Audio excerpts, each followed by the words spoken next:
매일 밤 큰 스님의 무덤 위에서 잠이 든 7살 동자승, 기이하게 여긴 스님들이 무덤을 파묘했다. 관 뚜껑을 열자마자 스님들 전원 경악한 이유. 서운사의 저녁 예불을 알리는 범종 소리가 산허리를 타고 묵직하게 내려앉았다. 해발 800m 고지에 자리 잡은 사찰의 겨울은 유난히 일찍 찾아왔다. 앙상해진 느티나무 가지 사이로 칼날 같은 바람이 스치고 지나갈 때마다 법당 처마 끝에 매달린 풍경이 쇳소리를 냈다. 승려들이 법당으로 향하는 발걸음을 재촉할 무렵 7살 동자승 정심은 반대 방향으로 몸을 돌렸다. 회색 승복 위에 두터운 누비옷을 덧입은 정심의 걸음은 망설임이 없었다. 아이의 뒤를 그림자처럼 따르는 것은 덩치 큰 백구 한 마리였다. 녀석의 이름은 백설이었다. 눈처럼 희다고 하여 붙여진 이름이었으나 녀석의 털은 언제나 흙먼지를 뒤집어써 누런빛이 감돌았다. 백설은 정심의 발 뒤꿈치에 코를 박을 듯 바짝부터 걸으면서도 이따금 고개를 들어 산 위쪽을 향해 컹 하고 낮게 짖었다. 그것은 경계의 소리가 아니라 마치 누군가를 부르는 듯한 애달픈 울림이었다. 정심이 향하는 곳은 대웅전 뒤편 대나무 숲을 지나 한참을 더 올라가야 나오는 비탈진 언덕이었다. 그곳에는 아무런 비석도 상석도 없이 오직 봉분만이 덩그러니 놓인 무덤 하나가 있었다. 지난 여름 입적한 서운사의 큰 스님 고결 스님의 유택이었다. 백설아 빨라와. 할아버지 추우시겠다. 정심이 입김을 하얗게 뿜으며 재촉했다. 백설은 꼬리를 느릿하게 흔들며 아이의 보폭을 맞췄다. 어둠이 짙게 깔린 산길은 어린아이 혼자 다니기에 위험해 보였으나 정심에게는 익숙한 놀이터나 다름없었다. 무덤 앞에 도착한 정심은 합장 반배를 올리지 않았다. 대신 흙투성이가 된 신발을 벗어 가지런히 놓고는 마치 안방 아랫목을 찾듯 봉분 위로 엉금엉금 기어 올라갔다. 무덤의 잔디는 겨울바람에 누렇게 말라 있었지만 아이는 개의치 않았다. 정심은 봉분의 가장 높은 곳이 아닌 둥그스름하게 내려오는 중간 허리쯤에 몸을 웅크리고 누웠다. 태아가 뱃속에서 웅크린 자세 그대로였다. 백설이 익숙하게 그 옆에 자리를 잡았다. 녀석은 정심의 등 뒤에 자신의 배를 딱 붙이고 누워 거친 숨소리를 냈다. 아이의 체온과 개의 체온이 섞이자 차가웠던 무덤가의 공기에 미미한 온기가 돌기 시작했다. 오늘은 바람이 많이 부네. 정심이 흙바닥에 뺨을 비비며 중얼거렸다. 아이의 시선은 땅속 깊은 곳을 향해 있었다. 보통의 아이라면 무서워할 상황이었지만 정심의 표정은 기이할 정도로 평온했다. 마치 어머니의 품에 안긴 듯 했다. 아이는 손을 뻗어 거칠거칠한 봉분에 흙을 쓰다듬었다. 손끝에 닿는 차가운 흙의 감촉이 오히려 아이에게는 안도감을 주는 듯 했다.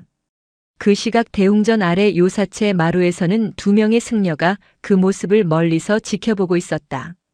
서운사의 주지 무산 스님과 선방을 관리하는 입승 영암 스님이었다. 영암 스님의 미간에는 깊은 주름이 패여 있었다. 주지 스님, 언제까지 저 아이를 그냥 두실 겁니까? 영암 스님의 목소리에는 날이 서 있었다. 무산 스님은 뒷짐을 진 채 말없이 산 중턱을 응시했다. 어둠 속에 희미하게 보이는 아이와 개의 실루엣이 하나의 덩어리처럼 보였다. 그냥 두라. 아이가 좋아서 하는 일 아니냐?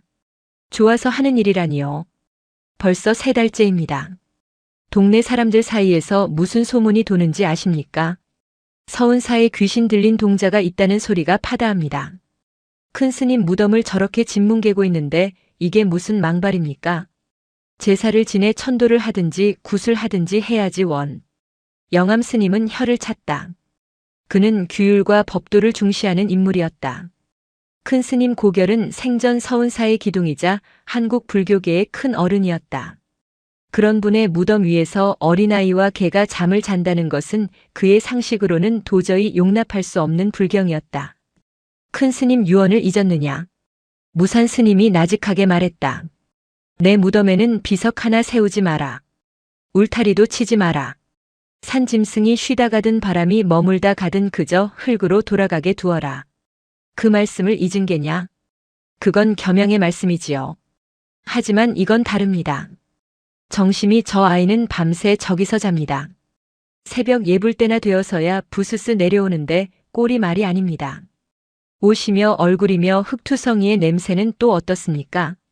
묘지 흙냄새가 진동을 합니다. 애 교육상으로도 좋지 않고 도량 분위기도 흐립니다. 영암 스님의 말에도 일리는 있었다. 정심의 행동은 확실히 기이했다.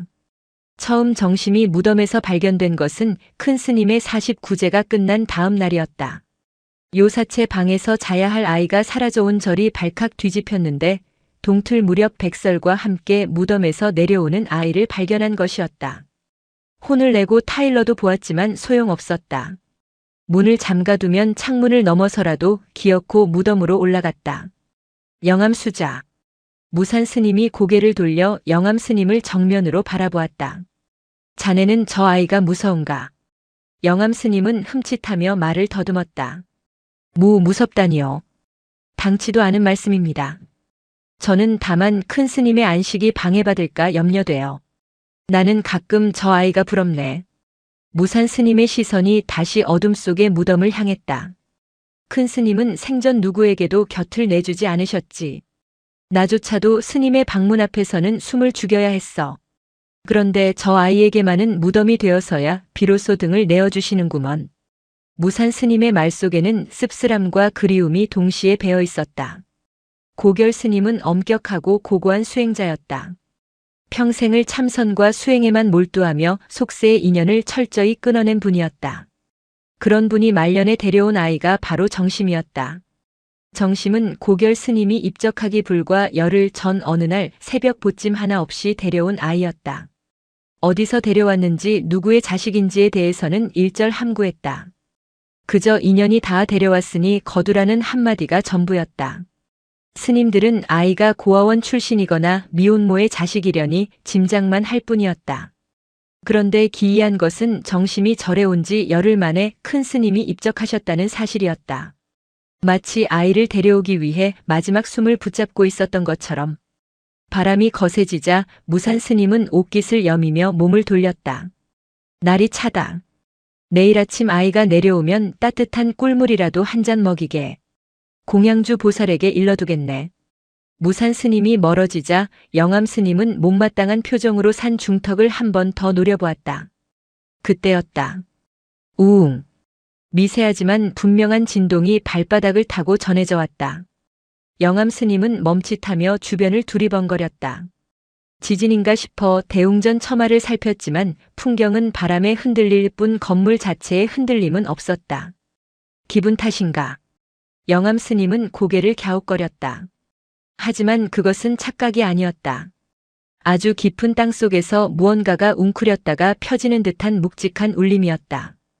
그리고 그 울림의 진원지는 정확히 정심과 백설이 잠든 고결 스님의 무덤 쪽이었다. 무덤 위는 생각보다 춥지 않았다. 정심은 백설의 부드러운 털에 코를 묻고 깊은 숨을 들이마셨다. 그게 특유의 냄새와 흙냄새 그리고 마른 풀 냄새가 뒤섞여 묘한 안정감을 주었다. 아이는 눈을 감은 채 웅얼거렸다. 할아버지, 오늘은 백설이가 밥을 많이 먹었어요. 공양간 보살님이 누룽지를 주셨거든요. 대답 없는 흙더미를 향해 정심은 조곤조곤 하루 일과를 이야기했다. 아이에게 고결 스님은 큰 스님이라는 어려운 호칭보다 할아버지라는 말이 더 익숙했다. 살아생전 고결 스님은 정심에게 단 한 번도 웃어준 적이 없었다. 오히려 아이가 근처에 오면 지팡이로 바닥을 탕탕 치며 물러가라고 호통을 치곤 했다. 그런데도 정심은 이상하게 그 호통 소리가 싫지 않았다. 그 소리 뒤에 숨겨진 떨림을 아이는 본능적으로 느꼈기 때문이다. 정심이 잠이 들락 말락 할 때쯤이었다. 등 뒤에 붙어있던 백설의 몸이 딱딱하게 굳어졌다. 녀석의 목을대가 울렁거리며 그르릉 하는 낮은 경고음이 새어나왔다. 백설아 왜 그래? 정심이 졸린 눈을 비비며 몸을 일으키려 했다. 하지만 백설은 정심의 옷자락을 물고 놔주지 않으며 바닥에 더 납작하게 엎드리라는 신호를 보냈다. 그때였다. 쿵, 쿵, 쿵. 심장 박동 소리 같기도 하고 누군가가 흙벽을 두드리는 소리 같기도 한 울림이 봉분 아래에서부터 올라왔다. 정심은 놀라서 흙바닥에 귀를 갖다 대었다. 보통의 아이라면 비명을 지르며 도망쳤을 상황이었다. 죽은 자의 무덤이 움직이고 소리를 낸다는 것은 공포 그 자체였으니까. 하지만 정심은 달랐다. 아이의 눈동자가 호기심과 알 수 없는 그리움으로 반짝였다. 할아버지? 정심이 조심스럽게 물었다. 소리는 대답하지 않았다. 대신 봉분의 흙이 미세하게 꿈틀거렸다. 마치 거대한 짐승이 숨을 쉬며 흉곽을 부풀리는 것처럼 무덤 전체가 아주 천천히 부풀어 올랐다가 가라앉기를 반복했다. 쩍! 정심의 무릎 바로 옆 흙바닥에 손가락만 한 균열이 생겼다. 그 틈새로 하얀 입김 같은 것이 피어올랐다. 정심은 홀린 듯 그 틈새로 손가락을 집어넣었다. 차가운 겨울바람과 달리 땅속의 공기는 미지근했다. 그리고 그 바람 속에서 아주 옅지만 분명한 향기가 났다. 그것은 한겨울에는 절대 맡을 수 없는 향기였다. 매화향이었다. 정심이 탄성을 내뱉는 순간 백설이 벌떡 일어나 허공을 향해 맹렬하게 짖기 시작했다. 컹, 컹, 컹. 백설의 시선은 무덤이 아니라 무덤 너머 칠흑 같은 숲속을 향해 있었다. 어둠 속에서 무언가가 그들을 지켜보고 있었다. 정심은 백설이 짖는 곳을 바라보았다. 앙상한 나뭇가지들 사이로 푸르스름한 불빛 두 개가 번뜩였다가 사라졌다. 산짐승의 눈빛과는 달랐다. 훨씬 더 차갑고 형형한 빛이었다. 백설아, 그만해. 괜찮아. 정심이 백설의 목을 감싸 안았다. 아이는 직감했다. 무덤 속의 울림과 저 숲 속의 시선이 서로 연결되어 있다는 것을. 땅 속에서는 누군가가 필사적으로 무언가를 전하려 하고 있었고 숲 속의 누군가는 그것을 막으려 하고 있었다. 봉분의 흔들림이 잦아들자 정심은 다시 흙 위에 엎드렸다. 갈라진 틈새에서 새어나오는 매화 향을 들이마시자 눈꺼풀이 천근만근 무거워졌다. 의식이 흐릿해지는 와중에도 정심은 자신의 머리를 쓰다듬는 거칠고 투박한 손길을 느꼈다. 그것은 실제 손이 아닌 흙과 바람이 만들어낸 환각일지도 몰랐다. 하지만 아이에게는 그 무엇보다 생생한 감각이었다. 미안하다. 아가. 미안하다. 귓가가 아닌 머릿속에서 직접 울리는 목소리. 정심은 그 목소리를 들으며 깊은 잠속으로 빠져들었다. 아이의 볼 위로 눈물 한 방울이 또르르 흘러내려 무덤 흙으로 스며들었다.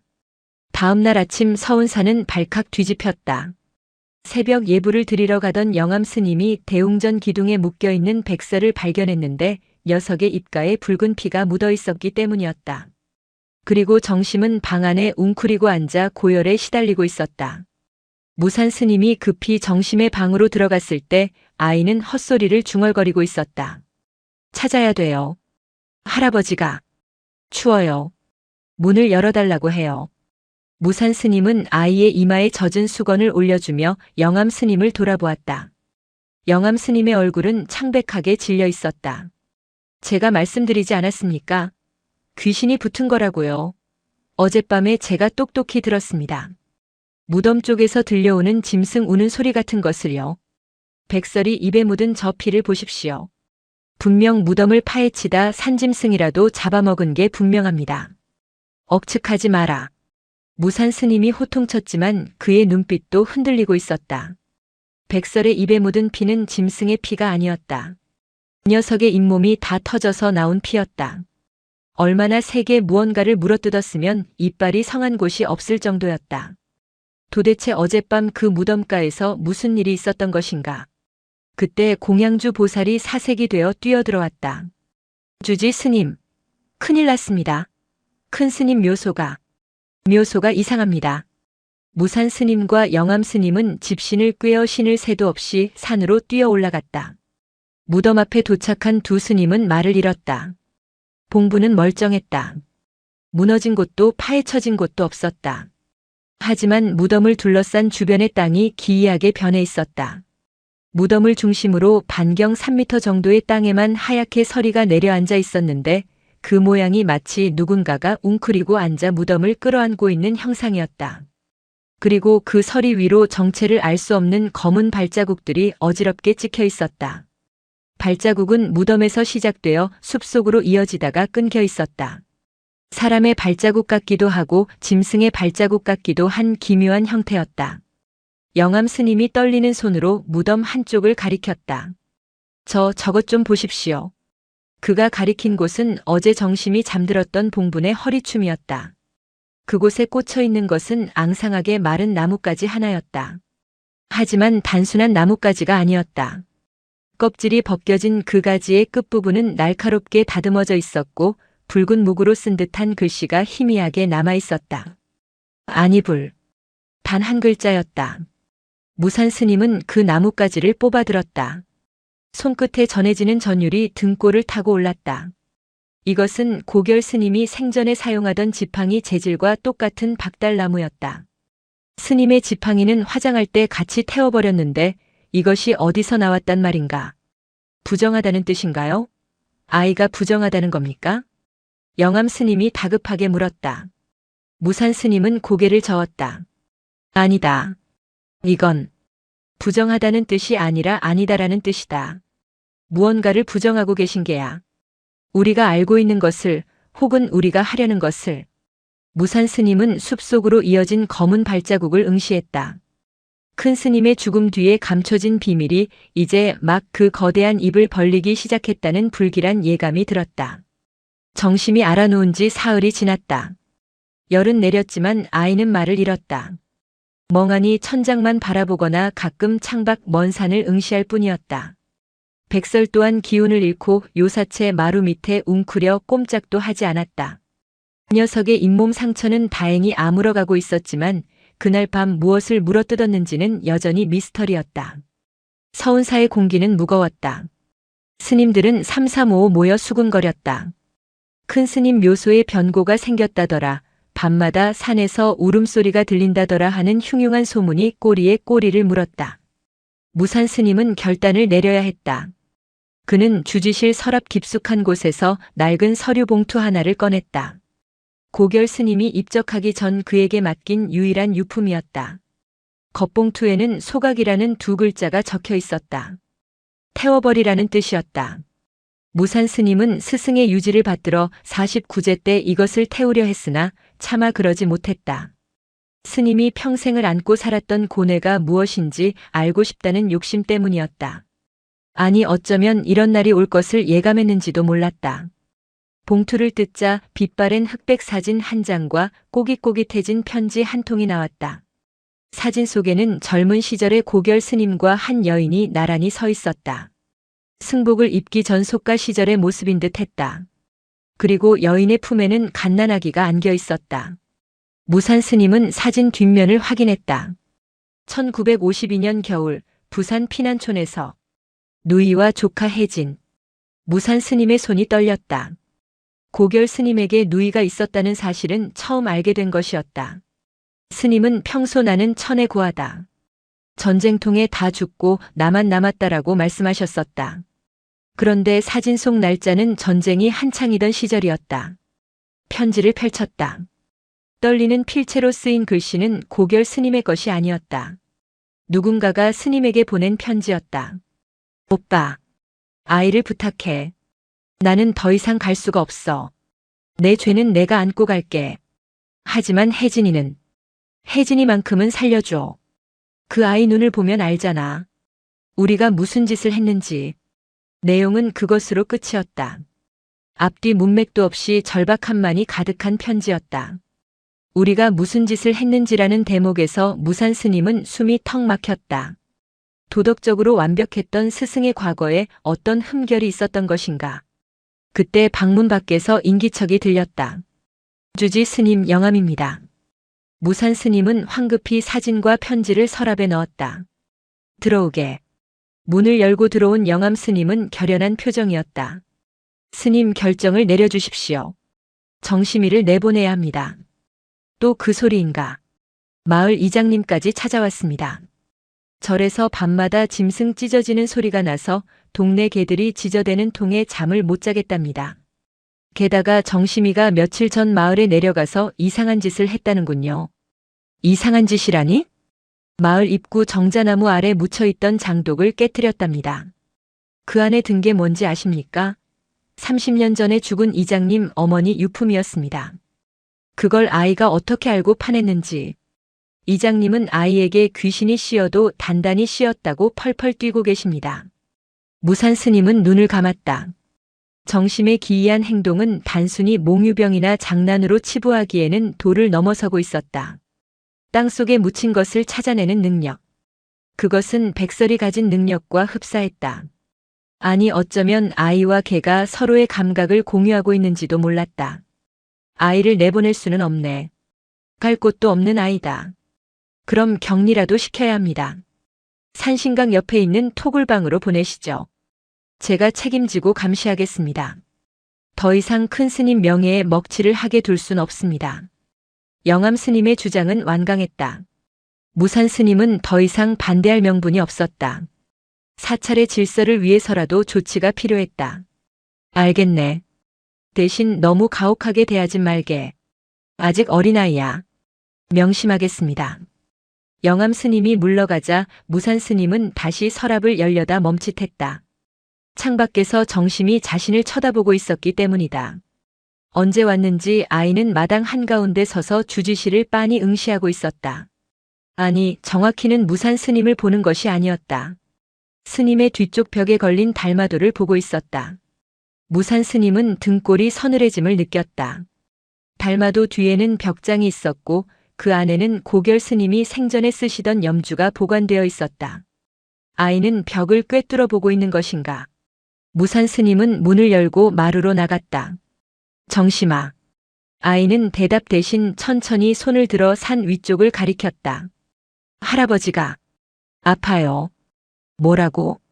뿌리가 뼈를 뚫고 들어와요. 너무 아파서 숨을 못 쉬겠대요. 정심의 표정은 고통으로 일그러져 있었다. 마치 자신이 그 고통을 느끼는 것처럼 아이는 가슴을 움켜쥐었다. 그게 무슨 소리냐? 누가 뼈를 뚫는단 말이냐? 나무요. 매화나무. 무산 스님은 아차 싶었다. 고결 스님의 무덤 근처에는 매화나무가 없었다. 절 마당에 몇 그루 있을 뿐 산 위에는 소나무와 참나무뿐이었다. 거기엔 매화나무가 없다. 내가 꿈을 꾼 게야. 아니에요. 있어요. 할아버지가 품고 있어요. 뱃속에. 정심이 울음을 터뜨리며 바닥에 주저앉았다. 그때 영암 스님이 행자승 2명을 데리고 나타났다. 정심아 가자. 당분간 토굴에서 지내야겠다. 행자승들이 아이의 양팔을 잡으려 하자 정심은 격렬하게 저항했다. 싫어. 안 갈 거야. 할아버지한테 가야 돼. 할아버지가 날 기다려. 이 녀석이. 영암 스님이 엄한 표정으로 아이를 훈계하려 했다. 그 순간 마루 밑에 있던 백설이 튀어나와 행자승의 바짓단을 물고 늘어졌다. 으르렁거리는 소리가 맹수의 그것처럼 흉포했다. 이 짐승이 미쳤나? 영암 스님이 발을 구르며 백설을 떼어내려 했다. 아수라장이 된 마당에서 무산 스님은 정심의 눈을 보았다.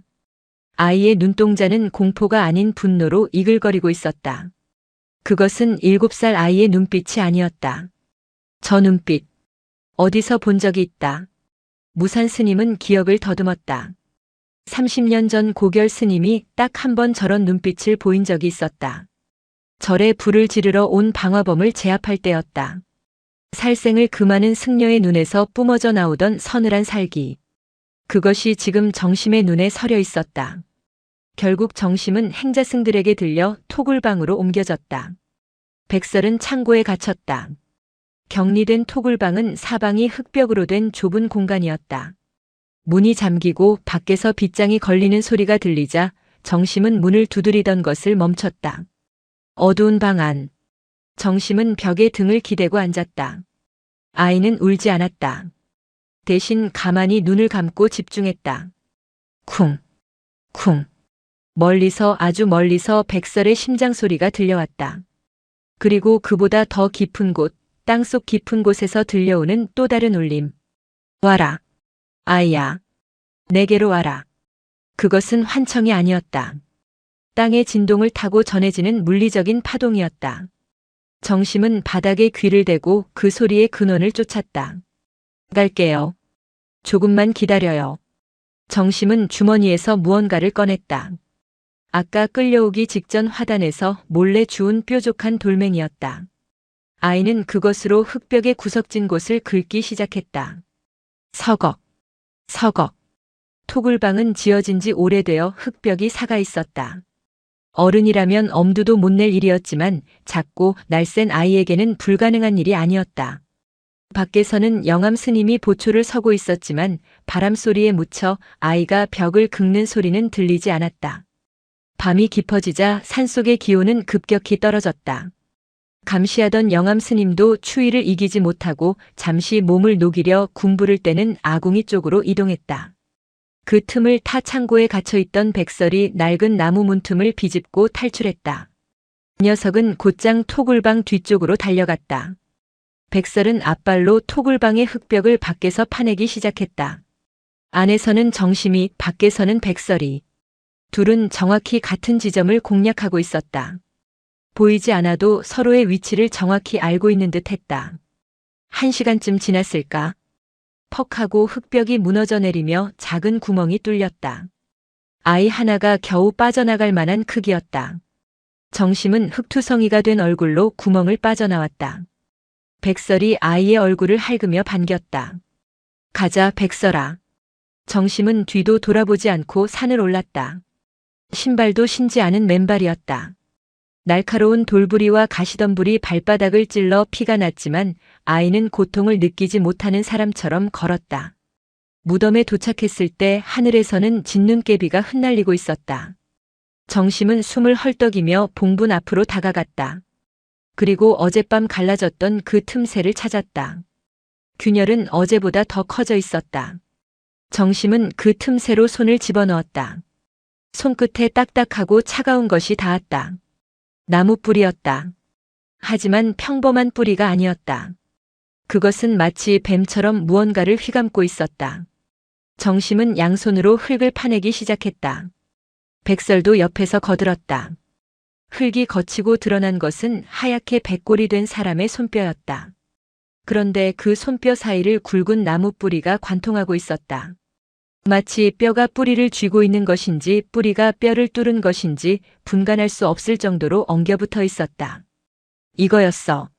정심이 중얼거렸다. 할아버지가 이걸 잡고 있었어. 그때였다. 등 뒤에서 서치라이트 불빛이 번쩍였다. 거기 누구냐? 영암 스님의 고함 소리가 들렸다. 스님들과 행자승들이 손전등을 들고 달려오고 있었다. 정심은 파헤친 흙을 다시 덮으려 했지만 이미 늦었다. 영암 스님이 달려와 정심을 거칠게 낚아챘다. 이런 천벌을 받을 놈. 기어이 무덤을 파헤쳐. 영암 스님은 정심을 밀쳐내고 무덤을 살폈다. 그리고 그의 손전등 불빛이 파헤쳐진 구덩이를 비추는 순간 모든 스님들이 경악하며 굳어버렸다. 그곳에는 고결 스님의 유골만 있는 것이 아니었다. 유골의 품속 엉겨붙은 나무 뿌리 사이로 사가버린 1000조각에 쌓인 작은 항아리 하나가 더 묻혀 있었다. 고결 스님은 혼자 묻힌 것이 아니었다.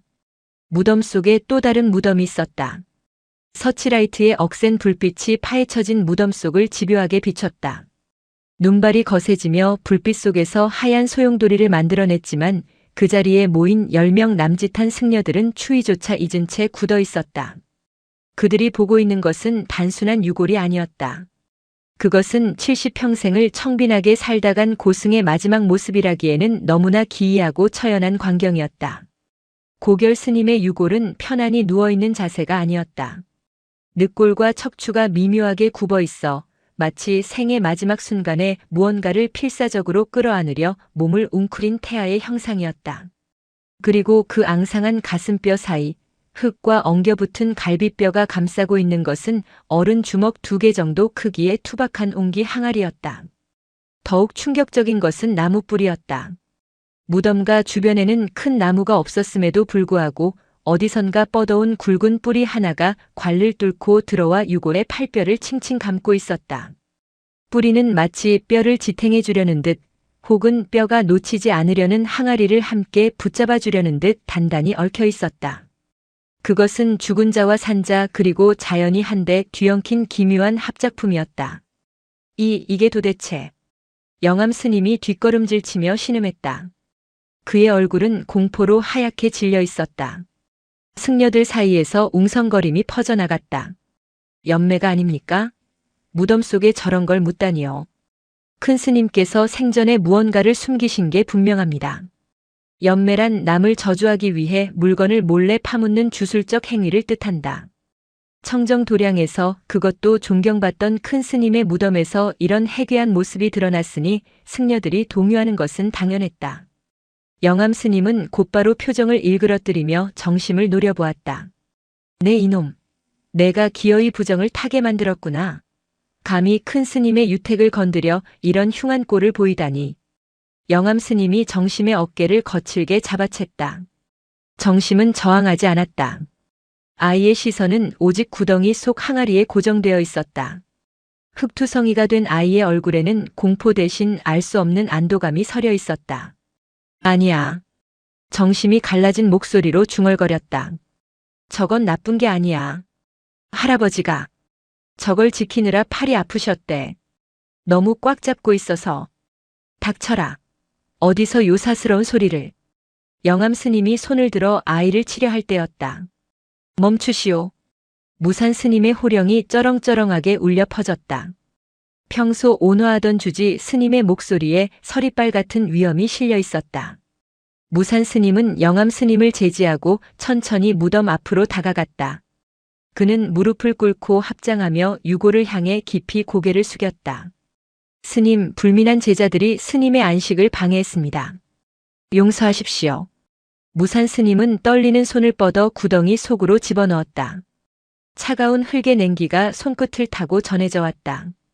그가 조심스럽게 나무 뿌리와 뼈 사이에 낀 항아리를 건드리자 사글대로 삭은 천 조각이 바스라지며 검붉은 홍기의 표면이 드러났다.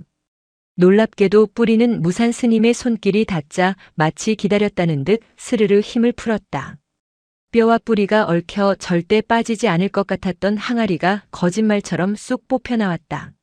무산 스님이 항아리를 들어 올리자 묵직한 소리가 났다. 그 안에서 무언가가 달그락거렸다. 주변의 승려들이 침을 꿀꺽 삼켰다. 금은 보화일까 아니면 정말 저주가 담긴 물건일까?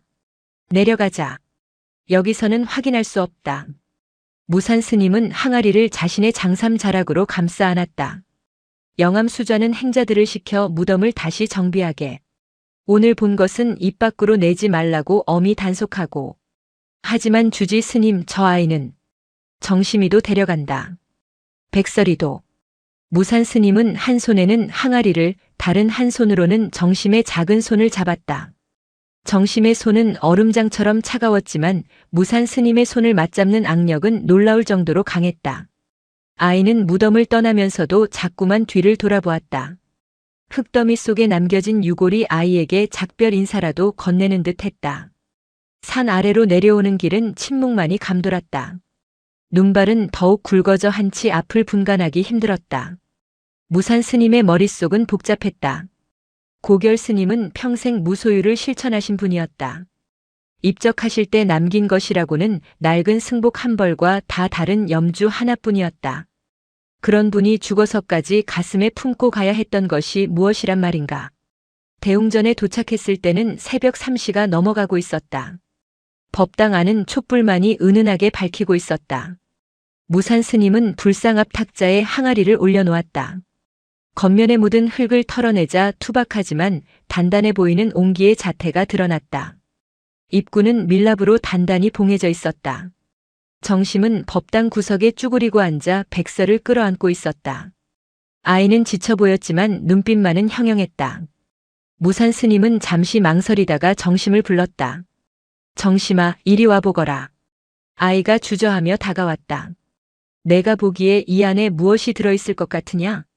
정심은 항아리에 손을 대지 않고 가만히 바라보았다. 소리가 들려요. 무슨 소리? 딸랑, 딸랑. 그리고 사각거리는 소리요.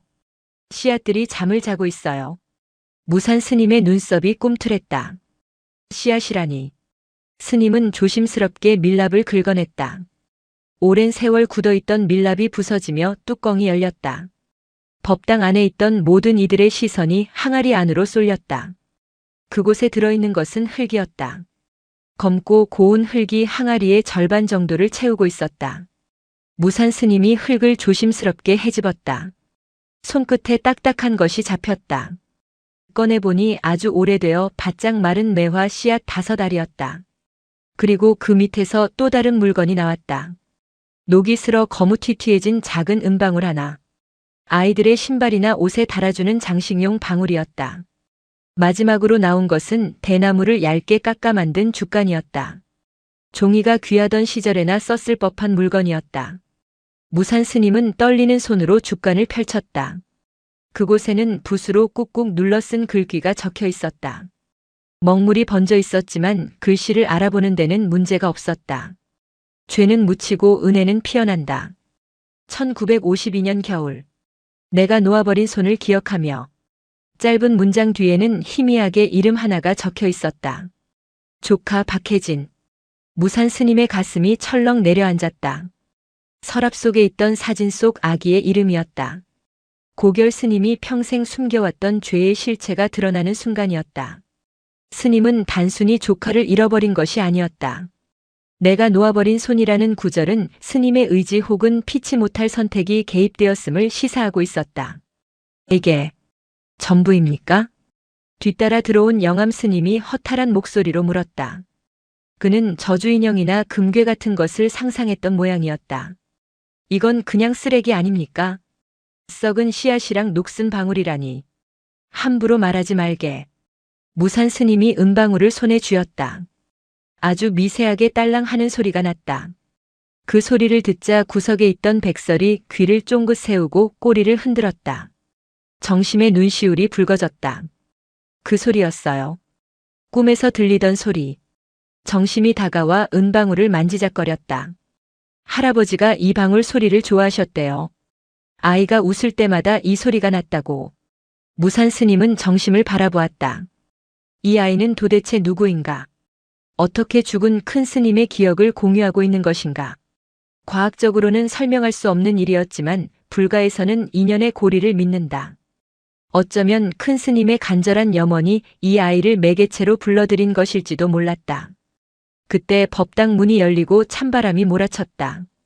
촛불이 일렁이며 거대한 그림자를 만들어냈다. 주지 스님. 공양주 보살이 다급하게 들어왔다.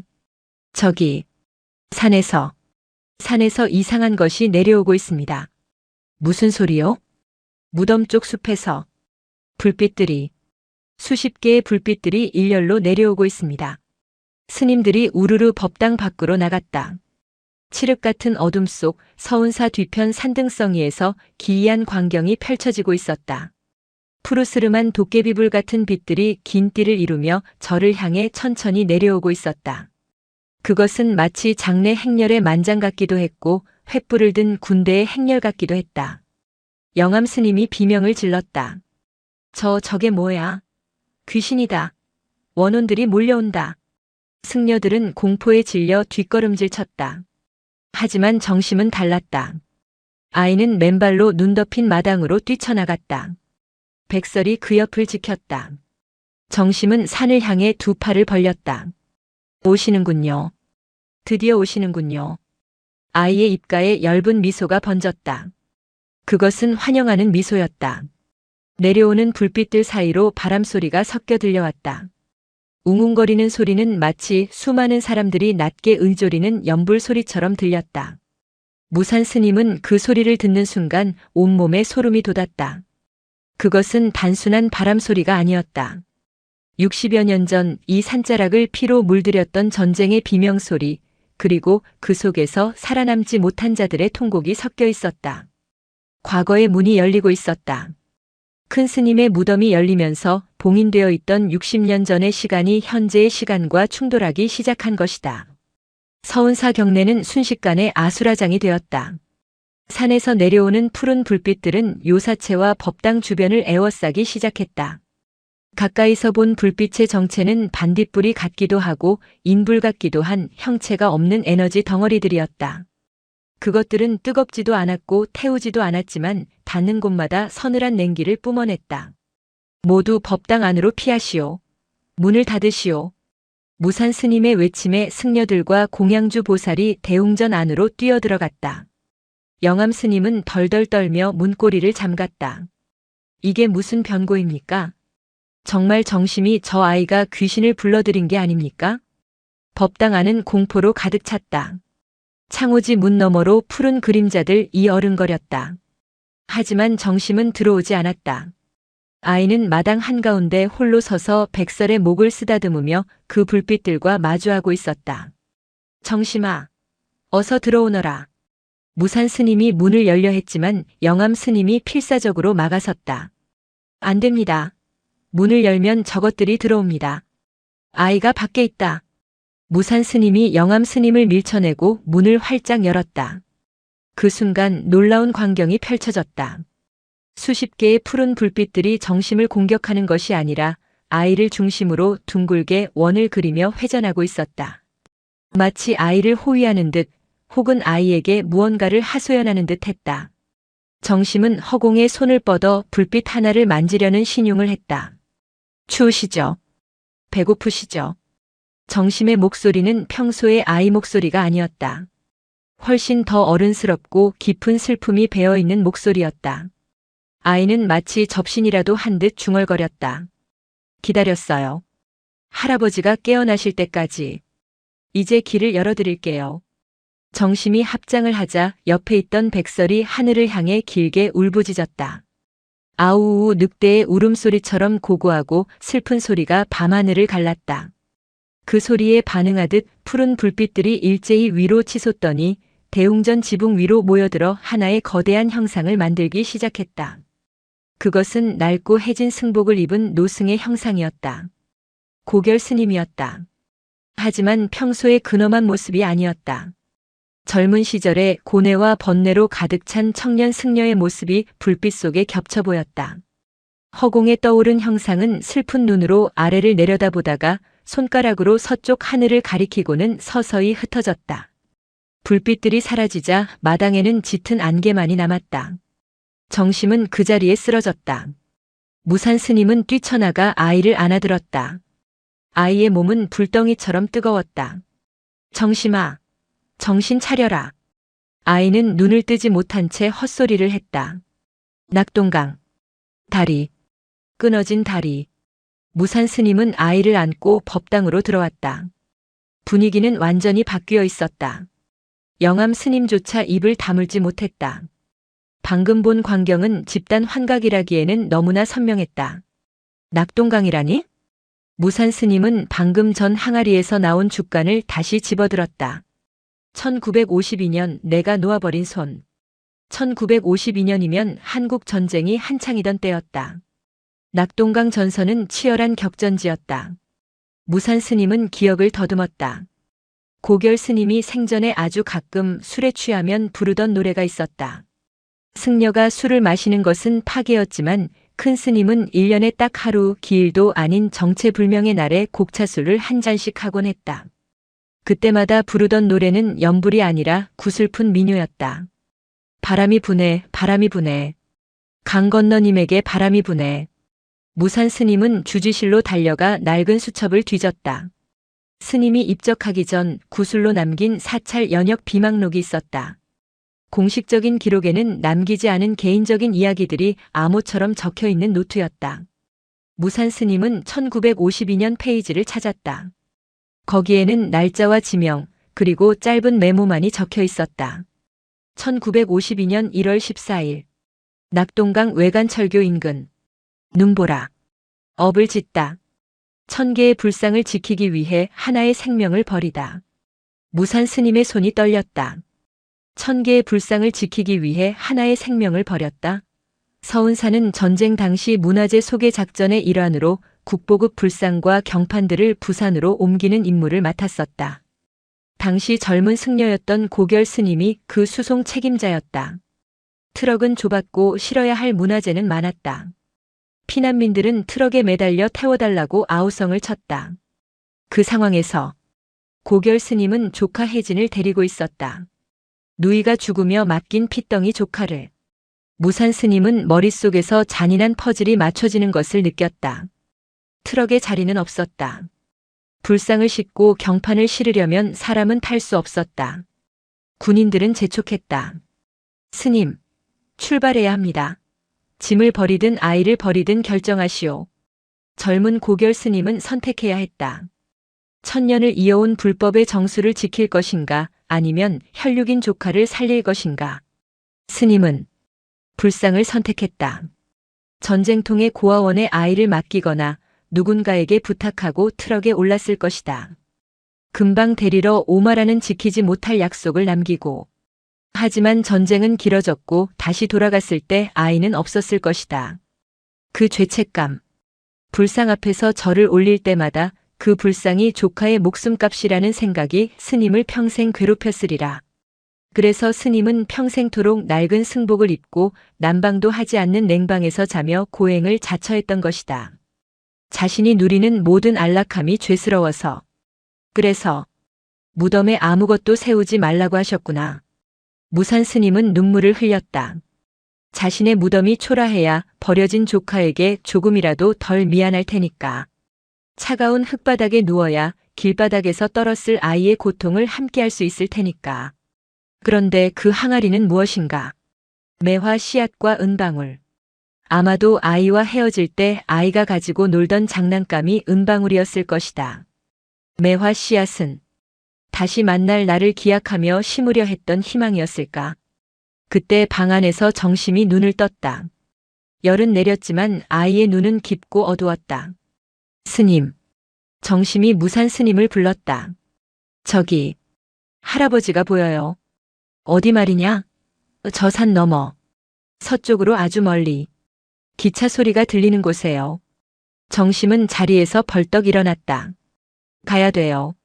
할아버지가 거기 계세요. 아니, 할아버지가 찾던 아이가 거기 있어요. 그게 무슨 소리냐? 아이라니? 그 아이는 이미 60년도 더 지났다. 살아있다면 노인이 되었을 게야. 아니에요. 정심이 고개를 저었다. 아이는 늙지 않아요. 기다리는 사람은 늙지 않아요. 계속 그 자리에 있어요. 정심의 말은 알쏭달쏭했다. 하지만 무산 스님은 직감했다. 이것이 단순히 과거의 회상이 아니라 현재 진행형인 사건이라는 것을. 고결 스님의 영혼이 아직 구천을 떠돌고 있는 이유는 단지 죄책감 때문만이 아니라 아직 해결하지 못한 현실의 매듭이 남아있기 때문이었다. 서쪽. 기차 소리가 들리는 곳. 무산 스님은 지도를 떠올렸다. 서운사에서 서쪽으로 가면 경부선 철도가 지나간다. 그리고 그 철도 길을 따라가다 보면 옛 피난민촌이 있었던 칠곡과 외관이 나온다. 정심아, 거기가 어딘지 알겠느냐? 정심은 고개를 끄덕였다. 백설이가 알아요. 냄새가 난대요. 아주 오래된 슬픈 냄새가. 그 시각 마당에 있던 백설이 서쪽을 향해 짖었다. 이번에는 울부짖음이 아니라 출발을 재촉하는 힘찬 짖음이었다. 무산 스님은 결단을 내렸다. 채비를 하라. 날이 밝는 대로 떠난다. 어딜 가신단 말씀입니까? 영암 스님이 물었다. 큰 스님의 마지막 숙제를 풀러간다. 정심이, 백설이, 그리고 내가 간다. 미치셨습니까? 이 엄동설안에 7살짜리 아이와 개를 데리고 노숙이라도 하실 작정입니까? 필요하다면 그래야지. 이 항아리. 주인을 찾아줘야 하지 않겠나. 무산 스님은 항아리를 보물단지처럼 끌어안았다. 매화 씨앗. 이 씨앗은 60년 동안 싹을 틔우지 못했다. 빛을 보지 못했기 때문이다. 이제 이 씨앗을 심을 땅을 찾아야 했다. 그곳이 바로 고결 스님이 평생을 찾아 헤맨 조카 혜진이 있는 곳일 터였다. 날이 밝아오고 있었다. 눈은 그쳤지만 세상은 하얗게 변해 있었다. 무산 스님은 낡은 승합차에 시동을 걸었다. 조수석에는 정심이 항아리를 품에 안고 탔고 뒷좌석에는 백설이 얌전히 앉았다. 서운사를 뒤로 하고 차가 산길을 내려가기 시작했다. 백미러로 보이는 고결 스님의 무덤 위로 아침 햇살이 비치고 있었다. 마치 그들의 여행을 축복하듯 무덤가의 눈이 반짝이며 녹아내리고 있었다. 이제 시간 여행이 시작되었다. 60년 전 멈춰버린 시간을 다시 흐르게 하기 위한 늙은 주지 스님과 어린 동자승, 그리고 늙은 개의 기이한 동행이었다. 낡은 승합차는 덜컹거리며 국도를 달렸다. 서운사를 떠나 고속도로에 접어들자 풍경은 빠르게 바뀌었다. 적막한 산사와 달리 속세의 도로는 시끄럽고 분주했다. 운전대를 잡은 무산 스님의 손등에는 핏줄이 도드라져 있었다. 조수석에 앉은 정심은 창밖을 내다보지 않고 항아리만 뚫어져라 쳐다보고 있었다. 뒷좌석의 백설은 창문에 코를 박고 킁킁거리며 밖에서 흘러들어오는 냄새를 맡느라 여념이 없었다. 스님. 정심이 입을 열었다. 아이의 목소리는 차분했다. 백설이가 냄새가 점점 진해진대요. 화약 냄새랑 피냄새요. 무산 스님은 백미러로 백설을 힐끗 보았다. 녀석의 꼬리털이 바짝 서 있었다. 지금 지나가는 곳은 평화로운 농촌 마을이었지만 아이와 개의 감각은 70년 전의 시간을 달리고 있는 듯했다. 차가 경상북도 칠곡군 외관읍에 들어선 것은 정오가 지나서였다. 낙동강이 유유히 흐르는 이곳은 한국 전쟁 당시 가장 치열했던 격전지 중 하나였다. 여기다. 무산 스님은 강변 주차장에 차를 세웠다. 눈앞에 호국의 다리구 외관 철교가 보였다. 전쟁 당시 북한군의 남하를 막기 위해 폭파되었던 다리. 지금은 복구되어 인도교로 쓰이고 있었다. 차 문이 열리자마자 백설이 튀어나갔다. 목줄을 할 새도 없이 녀석은 다리 입구를 향해 질주했다. 백설아. 정심이 뒤따라 뛰었다. 무산 스님도 항아리가 든 보찜을 메고 서둘러 그들의 뒤를 쫓았다. 백설은 다리 중간쯤에서 멈춰섰다.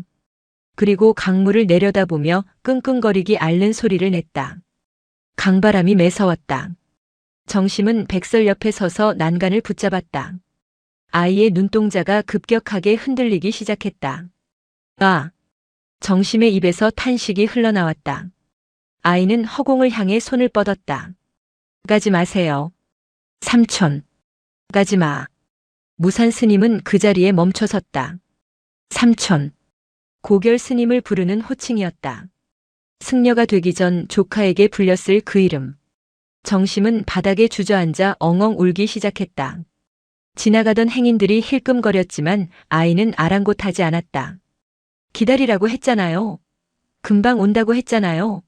무서워. 무서워요, 삼촌. 그것은 7살 아이의 투정이 아니었다. 전쟁터 한복판에 버려진 아이의 절규였다.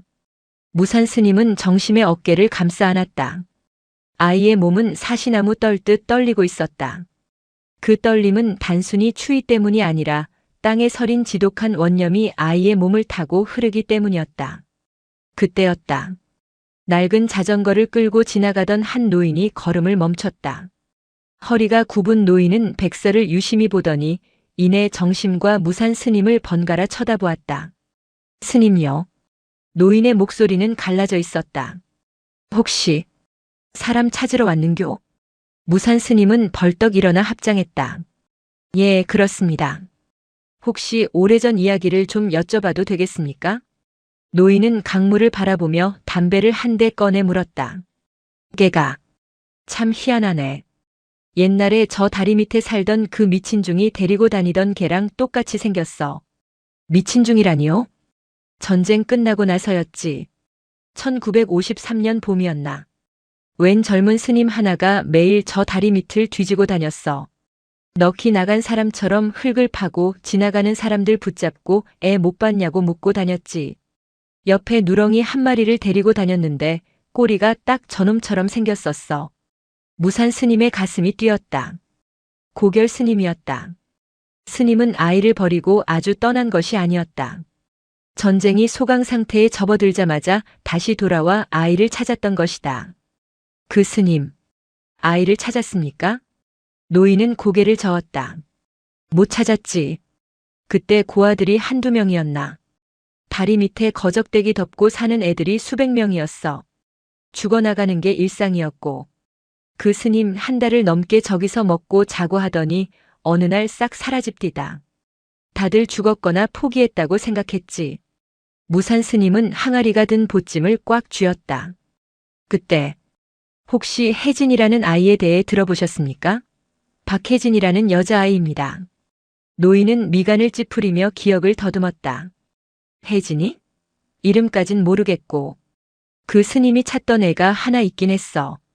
다리를 절던 여자애였는데 그 애가 늘 손에 뭘 쥐고 있었지. 딸랑거리는 거.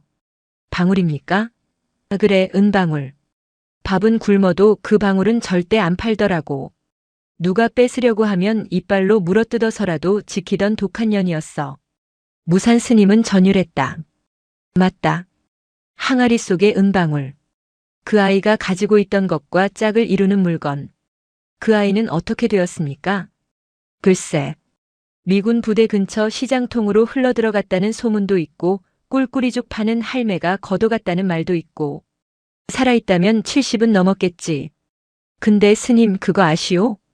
노인이 의미심장한 눈빛으로 무산 스님을 보았다. 그 아이 스님을 기다린 게 아니었어. 스님을 죽이고 싶어 했지. 자기를 버리고 도망간 그 땡중 내 손으로 죽여버리겠다고. 어린 년 눈빛이 아주 살기가 등등했어. 무산 스님은 아무 말도 할 수 없었다. 당연한 일이었다. 어린아이에게는 대의명분 따위는 중요하지 않다.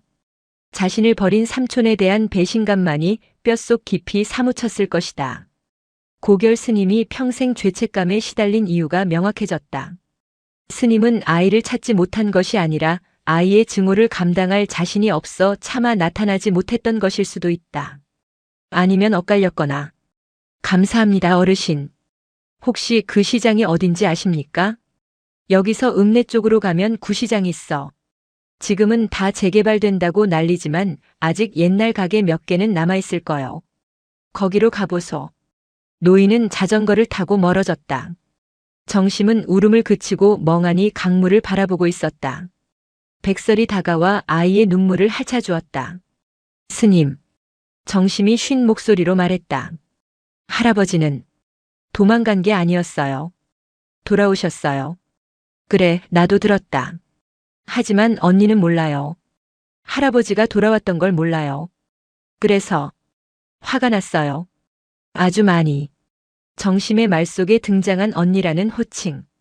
7살 남자아이의 입에서 나올 말이 아니었지만 무산 스님은 더 이상 놀라지 않기로 했다. 지금 정심은 과거의 혜진과 감흥하고 있었다. 가자. 오해를 풀어드려야지. 무산 스님은 정심의 손을 잡았다. 셋은 다시 차에 올랐다. 차가 출발하려 할 때 백설이 창밖을 향해 한 번 더 크게 짖었다. 마치 이곳에 머물고 있는 이름 모를 영혼들에게 작별 인사를 하듯이. 외관 읍내의 구시장은 쇠락한 모습이었다. 대형마트에 밀려 손님은 뜸했고 셔터가 내려진 가게들이 즐비했다. 미로처럼 얽힌 좁은 골목길에서는 생선 비린내와 참기름 냄새가 섞여났다. 무산 스님은 승복 차림으로 시장을 걷는 것이 어색했지만 개의치 않았다. 정심과 백설은 탐지기처럼 앞장서서 걸었다. 백설은 바닥 냄새를 맡기보다는 공기 중의 냄새를 쫓는 듯 고개를 쳐들고 있었다. 백설아, 어디냐? 정심이 물었다. 백설은 시장 가장 안쪽 볕이 잘 들지 않는 구석진 골목으로 그들을 이끌었다. 그곳은 약재상과 종묘상들이 모여있는 곳이었다. 현대종묘 대구상회. 낡은 간판들을 지나치던 중 백설이 한 가게 앞에서 멈춰섰다. 간판도 없이 널빤지에 페인트로 쓴 글씨가 보였다. 매화분식. 국수와 찌개를 파는 허름한 식당이었다. 가게 앞에는 겨울인데도 불구하고 스티로폼 박스에 심어놓은 화초들이 가득했다. 죽은 화초가 아니라 비닐을 덮어 정성스럽게 관리한 흔적이 역력했다. 무산 스님은 가게 안을 들여다보았다. 점심시간이 지났는데도 손님은 한 명도 없었다. 주방 안쪽에서 달그락거리는 소리만 들려왔다. 들어가 보자. 미닫이 문을 열고 들어서자 훅 하고 따뜻한 온기가 느껴졌다. 멸치 육수 냄새가 진동했다. 어서 오이소. 주방에서 퉁명스러운 목소리가 들렸다. 그리고 잠시 후 한 할머니가 절뚝거리는 걸음으로 나왔다. 허리가 굽고 흰 머리를 쪽진 할머니였다. 그녀는 승복을 입은 무산 스님을 보자마자 표정이 싸늘하게 굳었다. 중은 안 받습니다. 나가이소. 그녀는 물수건을 탁자에 던지듯 놓고 돌아섰다. 적개심이 가득했다. 무산 스님은 당황하지 않고 정중하게 말했다. 식사를 하러 온 것이 아닙니다. 사람을 찾고 있습니다. 사람? 여는 사람 없소. 귀신만 살지. 할머니는 뒤도 돌아보지 않고 주방으로 들어가려 했다. 그때 정심이 품에서 항아리를 꺼내 탁자 위에 올려놓았다. 쿵. 투박한 항아리 소리에 할머니가 멈칫했다. 혹시 박혜진 보살님 되십니까? 무산 스님이 조심스럽게 물었다. 할머니의 어깨가 움찔했다. 그녀는 천천히 몸을 돌렸다. 깊게 패인 주름 사이로 경계심 가득한 눈빛이 번득였다. 내 이름은 와부르는교. 빚 받으러 왔소? 아니요. 전해드릴 물건이 있어서 왔습니다. 아주 오래전 잃어버리신 물건입니다. 무산 스님은 항아리 뚜껑을 열었다. 그리고 그 안에서 녹슨 은방울과 말라비틀어진 매화 씨앗을 꺼냈다. 은방울을 탁자에 올려놓자 딸랑. 작고 청아한 소리가 적막한 식당 안에 울려 퍼졌다. 할머니의 시선이 은방울에 고정되었다. 그녀의 동공이 지진이라도 난 듯 흔들렸다. 손에 들고 있던 행주가 바닥으로 떨어졌다. 이게 와. 그녀는 믿을 수 없다는 듯 뒷걸음질 쳤다. 니놈들이 이걸 어디서 훔쳤노? 내 건데. 내 반쪽인데. 그녀는 갑자기 악을 쓰며 주방에서 소금 바구니를 들고 나왔다. 나가라. 이 도둑놈들아. 재수 없는 중놈들. 꼴도 보기 싫다. 썩 꺼져라. 그녀는 무산 스님과 정심을 향해 굵은 소금을 팍팍 뿌렸다. 소금이 얼굴을 때리고 바닥에 흩어졌다. 무산 스님은 피하지 않고 가만히 서서 소금을 맞았다. 이것은 단순한 행패가 아니었다. 60년 동안 삭히고 삭혀온 한이 폭발하는 것이었다. 할머니. 정심이 울먹이며 불렀다. 할아버지가 미안하대요. 닥쳐라. 미안? 누가 미안해? 그 인간은 죽었어. 내 속에서 진작에 죽여버렸어. 할머니는 바닥에 주저앉아 통곡했다. 날 버리고 갔잖아. 부처가 밥 먹여주나. 부처가 추위를 막아주나. 지 조카는 내팽개치고 그깟 나무 토막 지키겠다고. 나쁜 놈. 천벌을 받을 놈. 그녀는 절뚝거리는 다리를 두드렸다. 이 다리. 피난길에 얼어서 이렇게 된 기다. 그 인간만 있었어도. 그 인간이 손만 안 놨어도. 식당 안은 할머니의 오열로 가득 찼다. 무산 스님은 눈을 감고 합장했다. 예상했던 것보다 상처는 훨씬 깊고 참혹했다. 어떤 말로도 위로가 될 수 없는 세월이었다. 그때 얌전히 있던 백설이 할머니에게 다가갔다. 저리 가. 개새끼도 필요 없어. 할머니가 손을 휘저었지만 백설은 물러서지 않았다. 녀석은 할머니의 굽은 등 뒤로 돌아가더니 털썩 주저앉아 등에 머리를 기댔다. 따뜻한 체온이 할머니의 등에 전해졌다. 으흐. 할머니의 울음소리가 잦아들었다. 백설은 가만히 할머니의 눈물을 핥았다. 그 모습은 마치 60년 전 고결 스님이 데리고 다니던 그 개가 다시 돌아와 주인을 위로하는 것 같았다. 할머니. 정심이 다가가 할머니의 주름진 손을 잡았다.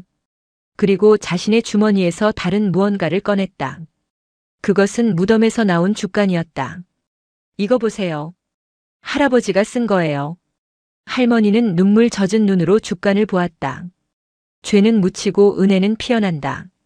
1952년 내가 놓아버린 손을 기억하며 할아버지는 도망가지 않았어요. 다시 왔었어요. 정심이 또렷하게 말했다. 다리 밑에서 한 달을 기다렸대요. 언니를 찾으려고. 굶어가며 흙을 파고 다녔대요. 그런데 못 찾았대요. 그래서 평생을 벌 받으면서 사셨어요. 거짓말 마라. 아니에요. 할아버지 무덤. 보셨잖아요. 뼈가 부러지도록 이 방울을 안고 계셨어요. 죽어서도 잊지 않으려고. 무산 스님이 거들었다. 보살님, 저희 큰 스님께서는 평생 이 방울과 씨앗을 가슴에 품고 사셨습니다. 무덤 속에까지 가져가셨지요. 스님의 유해는 편안히 눕지도 못하고 웅크린 채 이것들을 끌어안고 계셨습니다. 할머니의 눈빛이 흔들렸다. 증오로 단단히 무장했던 마음의 벽에 균열이 가기 시작했다. 그녀는 떨리는 손으로 은방울을 집어들었다. 그리고 자신의 품속 깊은 곳에서 목걸이처럼 걸고 있던 또 다른 은방울 하나를 꺼냈다. 두 개의 방울이 만났다. 딸랑, 딸랑. 쌍둥이처럼 똑같은 소리가 났다. 60년 만의 재회였다. 오빠야. 할머니의 입에서 스님이 아닌 오빠라는 말이 튀어나왔다. 진짜로. 나 찾으러 왔었나? 나 안 버린 기가? 네. 찾으러 왔습니다. 너무 늦어서 죄송할 뿐입니다. 할머니는 두 개의 방울을 움켜쥐고 가슴에 묻었다. 오열은 잦아들었지만 흐르는 눈물은 멈추지 않았다. 그것은 분노의 눈물이 아니라 평생을 짓눌러온 응어리가 녹아내리는 해원의 눈물이었다. 정심은 그제야 긴장이 풀린 듯 바닥에 털썩 앉았다. 아이는 백설을 끌어안고 빙긋 웃었다. 이제 냄새가 안 나요. 피냄새도 화약 냄새도 꽃냄새가 나요. 할머니의 이름은 정말 박혜진이었다. 그녀는 평생 결혼도 하지 않고 혼자 살며 국수를 팔아왔다고 했다. 매화분식이라는 이름은 어릴 적 삼촌 고결 스님이 좋아하던 매화나무를 기억하며 지은 이름이었다. 미워하면서도 그리워했던 애증의 세월이었다. 밥 묻고 가이소. 한바탕 눈물을 쏟아낸 할머니가 코를 팽 풀더니 주방으로 들어갔다. 먼 길 왔는데 국수라도 한 그릇 말아줘야지. 그녀의 목소리에는 이제 날 선 가시가 없었다. 투박하지만 따뜻한 경상도 사투리였다. 잠시 후 김이 모락모락 나는 잔치국수 3그릇이 나왔다. 백설을 위한 멸치 육수에 마른 밥도 따로 챙겨주었다. 무산 스님과 정심은 말없이 국수를 먹었다. 뜨거운 국물이 들어가자 얼었던 몸이 녹았다. 할머니는 그들이 먹는 모습을 물끄러미 바라보다가 입을 열었다. 스님은 돌아가셨는교? 네. 지난 여름에 입적하셨습니다. 잘 죽었네. 오래 살아서 뭐하겠노.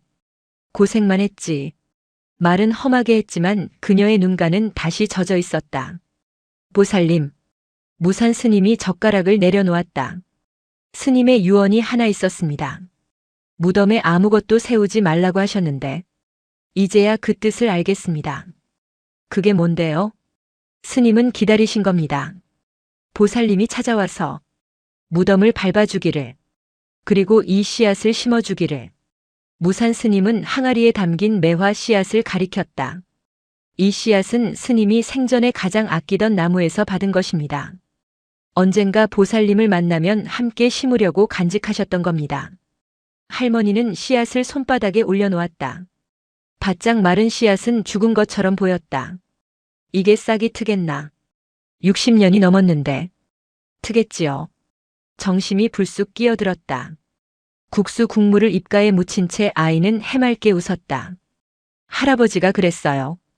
은혜는 땅에 묻혀도 사라지지 않는다고. 때가 되면 핀다고요.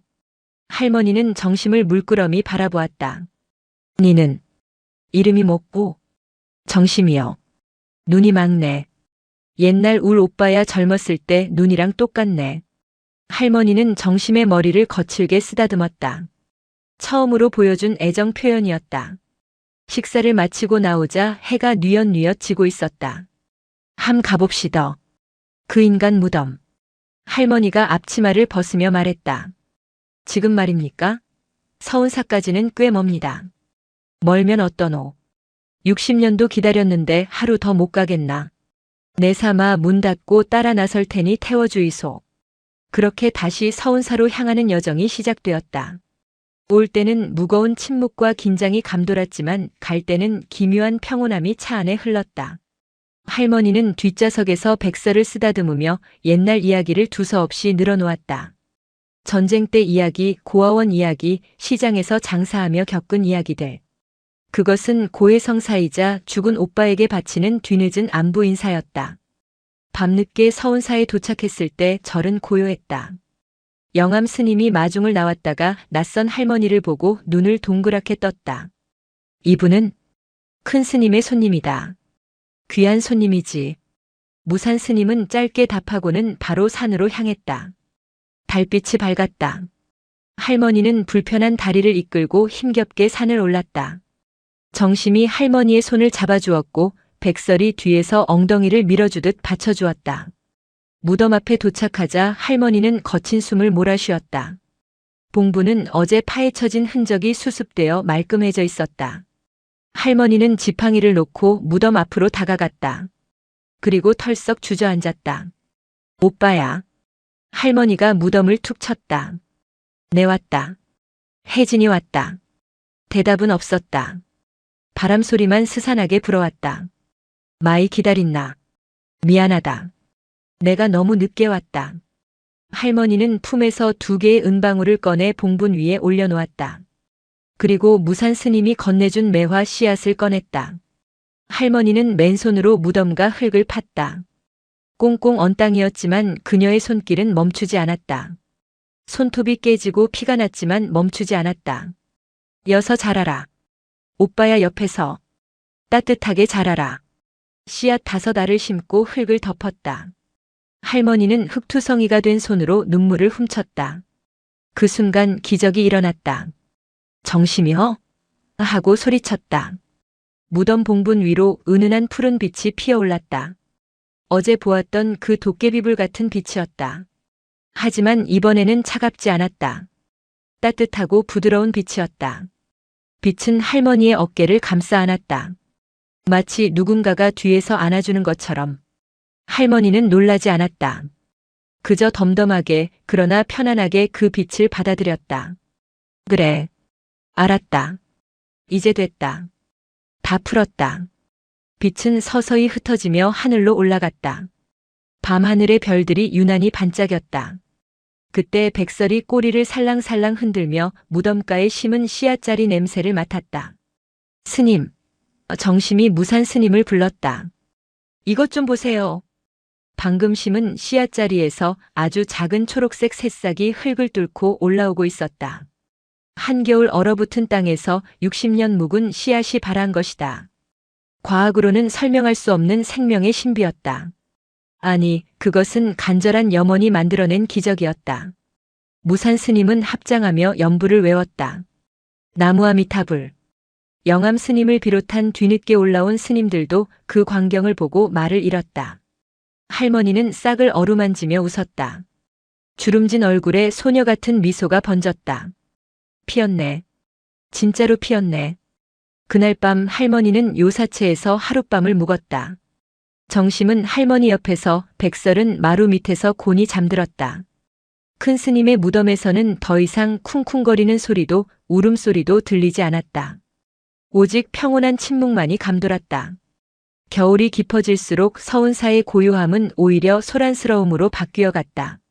발 없는 말이 천리를 간다고 했다.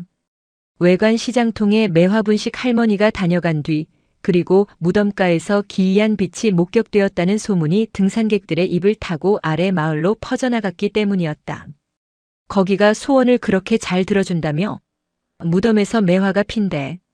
한겨울에 말이야. 동자승이 귀신을 부린다더라. 살이 붓고 뼈가 덧대어진 소문은 삽시간에 신화가 되었다. 주말이면 카메라를 든 사람들이나 기도를 하겠다는 불자들이 아름아름 찾아와 큰 스님의 무덤 기웃거렸다.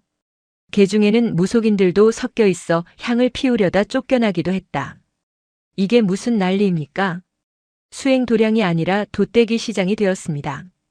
영암 스님은 빗자루질을 멈추고 한탄했다. 마당에는 등산객들이 버리고 간 쓰레기가 굴러다녔다. 하지만 무산 스님은 별다른 제재를 가하지 않았다. 오고 가는 것을 막지 마라. 그들 또한 무언가 결핍이 있어 찾아오는 것 아니겠느냐. 무산 스님의 관심은 오로지 무덤 위에서 자라나는 생명에 쏠려 있었다. 박혜진 할머니가 심고 간 5알의 씨앗 중 딱 하나만이 살아남았다. 그 싹은 혹한의 추위 속에서도 기적처럼 줄기를 뻗어 올렸다.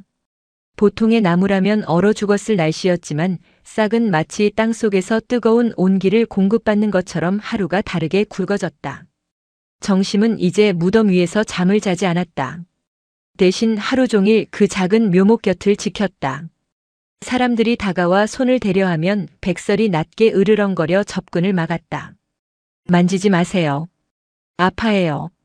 정심이 단호하게 말하면 사람들은 아이의 묘한 기운에 눌려 뒷걸음질 쳤다. 아이는 더 이상 천진난만한 동자가 아니었다.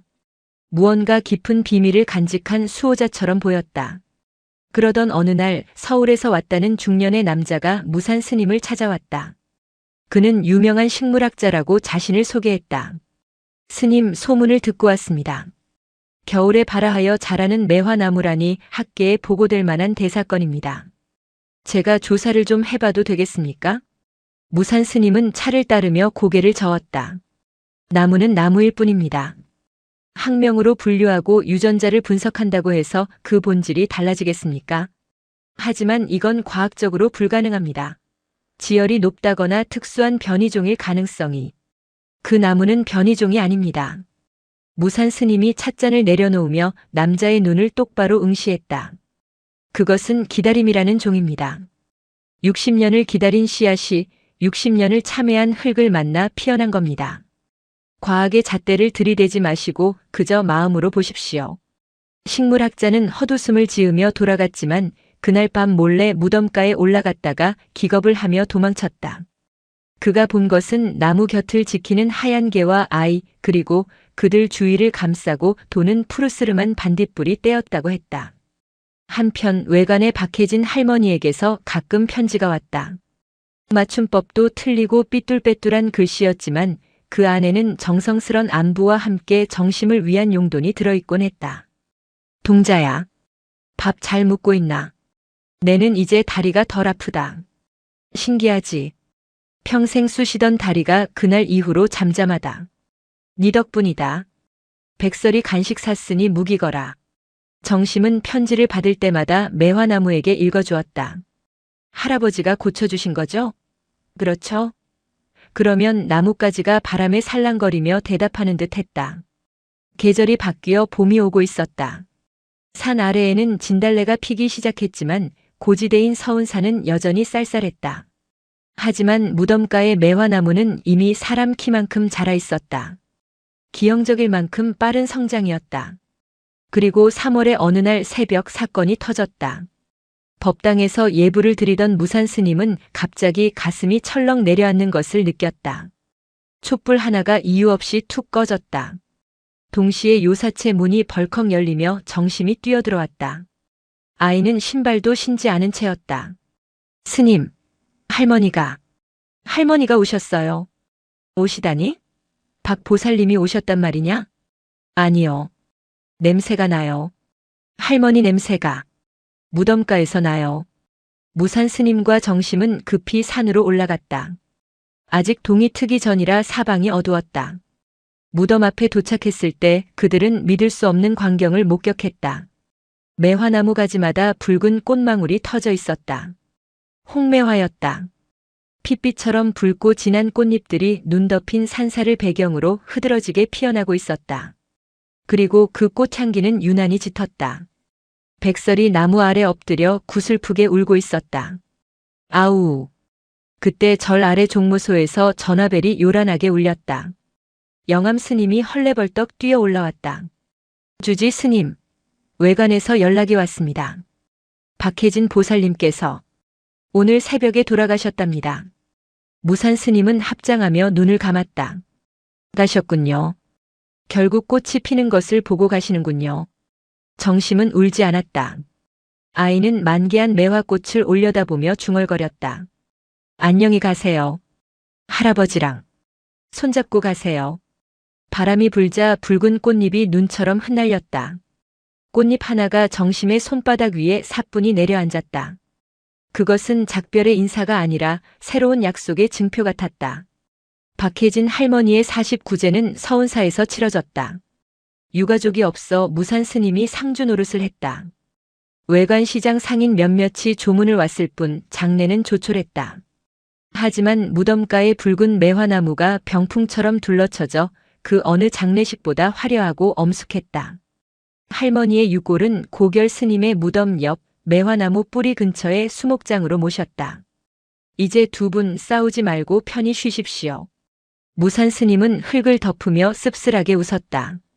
할머니가 떠나고 봄이 깊어지자 또 다른 이별이 예고되었다. 백설이었다. 할머니의 장례가 끝난 후부터 백설은 시름시름 앓기 시작했다. 밥도 먹지 않고 물만 조금씩 마셨다. 수의사가 와서 진찰했지만 고개를 저었다. 노안입니다. 마음의 준비를 하셔야겠습니다. 백설은 요사체 방이 아닌 굳이 무덤가 매화나무 아래에 눕기를 고집했다. 정심이 억지로 안고 내려오면 기어코 다시 기어 올라가 나무 뿌리에 턱을 괴고 누웠다. 백설아, 너도 갈 거야? 정심이 백설의 앙상해진 등을 쓰다듬으며 물었다. 백설은 힘겹게 꼬리끝만 살짝 움직였다. 녀석의 눈은 이미 초점이 흐려져 있었지만 정심을 바라보는 시선만은 따뜻했다.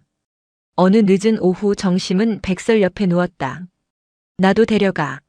나 혼자 심심해. 정심이 투정을 부리듯 말했다.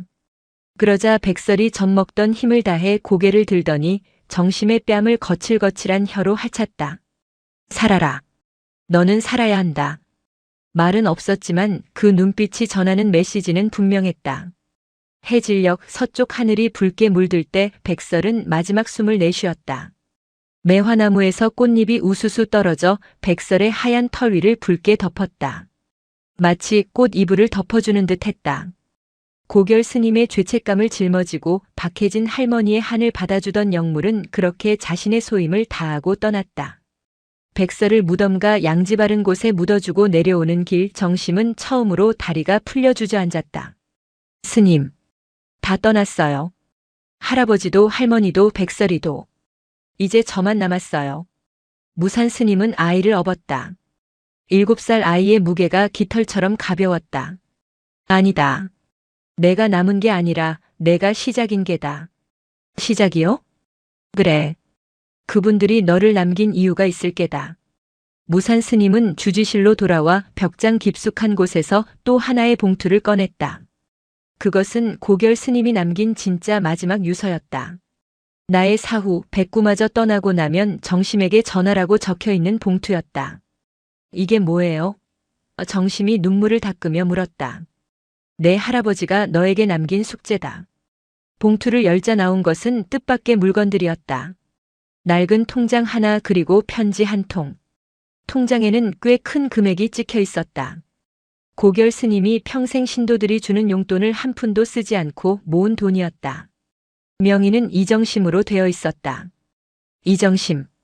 제 성이 이씨였어요? 정심이 놀란 눈으로 물었다. 절에 들어올 때부터 법명인 정심으로만 불렸기에 성이 있는 줄은 몰랐던 것이다. 무산 스님은 편지를 읽어주었다. 사랑하는 정심아. 이 글을 읽을 때쯤이면 나는 흙이 되었고 백설이도 내 곁으로 왔겠구나. 너는 내가 너를 우연히 데려왔다고 생각하겠지. 하지만 세상에 우연은 없다. 너는 내 조카 혜진이가 살았어야 했던 내가 끊어버린 그 삶을 이어갈 아이다. 나는 너를 스님으로 만들려고 데려온 것이 아니다. 너는 절을 떠나거라. 학교도 가고 친구도 사귀고 맛있는 것도 먹고 연애도 하거라. 내가 세상 속에서 행복하게 웃으며 사는 것. 그것이 내가 세상에 갚지 못한 마지막 빚을 탕감하는 유일한 길이다. 부디 나처럼 살지 말아라. 꽃처럼 활짝 피어라. 편지를 다 읽은 무산 스님의 목소리가 떨렸다. 정심은 멍하니 편지지를 바라보았다. 스님이 되지 말라고요? 저는 여기가 집인데요. 여기는 정거장이다. 무산 스님이 단호하게 말했다. 큰 스님은 너를 통해 끊어진 인연을 잇고자 하셨다. 내가 행복하게 사는 것이 큰 스님을 진정으로 천도하는 길이다. 다음 날 아침 무산 스님은 정심의 머리를 깎아주는 대신 읍내에 나가 가발과 옷을 사왔다. 청바지와 티셔츠 그리고 운동화. 어색한 옷차림의 정심은 거울 속 자신의 모습을 낯설어했다. 정심아, 아니 정심아. 무산 스님이 아이의 어깨를 잡았다. 이제 너는 동자승이 아니다. 그냥 평범한 7살 꼬마야. 학교에 갈 준비를 하자꾸나. 15년의 세월이 흘렀다. 서운사는 많이 변했다. 큰 스님의 무덤가에 핀 기적의 홍매화는 전국적인 명소가 되었다. 봄이면 상춘객들이 인산인해를 이뤘지만 절은 엄격한 규칙을 두어 무덤가 접근을 제한했다. 오직 멀리서 바라보며 마음으로 기도하는 것만 허용되었다. 무산 스님은 5년 전 입적했다. 영암 스님이 그 뒤를 이어주지가 되었다. 영암 스님은 예전의 깐깐함은 여전했지만 매일 아침 매화나무 아래에 물 한 그릇을 떠놓는 일을 거르지 않았다. 어느 화창한 봄날 훤칠한 키의 청년 하나가 서운사 입구에 들어섰다. 배낭을 메고 단정한 옷차림을 한 청년이었다. 그의 곁에는 놀랍게도 하얀 진돗개 강아지 한 마리가 쫄래쫄래 따라오고 있었다. 청년은 대웅전에 들러 삼배를 올린 뒤 곧장 뒤편 산길로 향했다. 익숙한 발걸음이었다. 매화나무는 이제 거목이 되어 있었다. 붉은 꽃이 하늘을 가릴 듯 만발해 있었다. 청년은 나무 아래 무덤 앞에 섰다. 그리고 배낭에서 작은 상자를 꺼냈다. 할아버지, 저 왔어요. 청년의 목소리는 굵직했지만 그 말투에는 어린 시절의 애교가 묻어 있었다. 정심이었다. 이제는 어엿한 사회인이 된 이정심. 할머니도 잘 계시죠? 백설이 형도요. 정심은 상자에서 대학 졸업장과 첫 월급 봉투를 꺼내 무덤 앞에 놓았다. 저 약속 지켰어요. 스님 안 되고 이렇게 세상 속에서 잘 살고 있어요. 이번에 건축 설계 사무소에 취직했어요. 집 짓는 사람이 되려고요.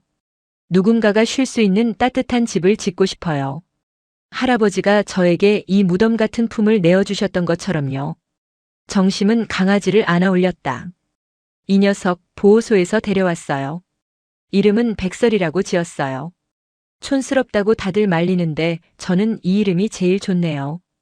강아지가 낑낑대며 정심의 품을 파고들었다. 정심은 웃으며 나무를 올려다보았다.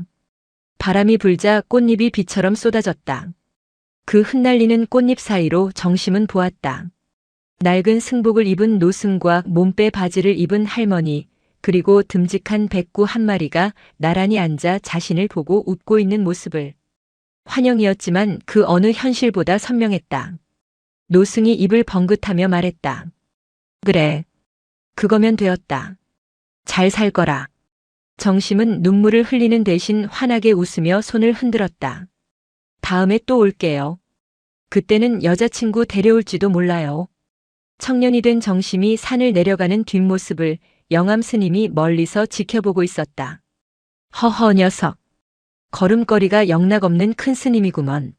서운사의 범종 소리가 은은하게 울려 퍼졌다.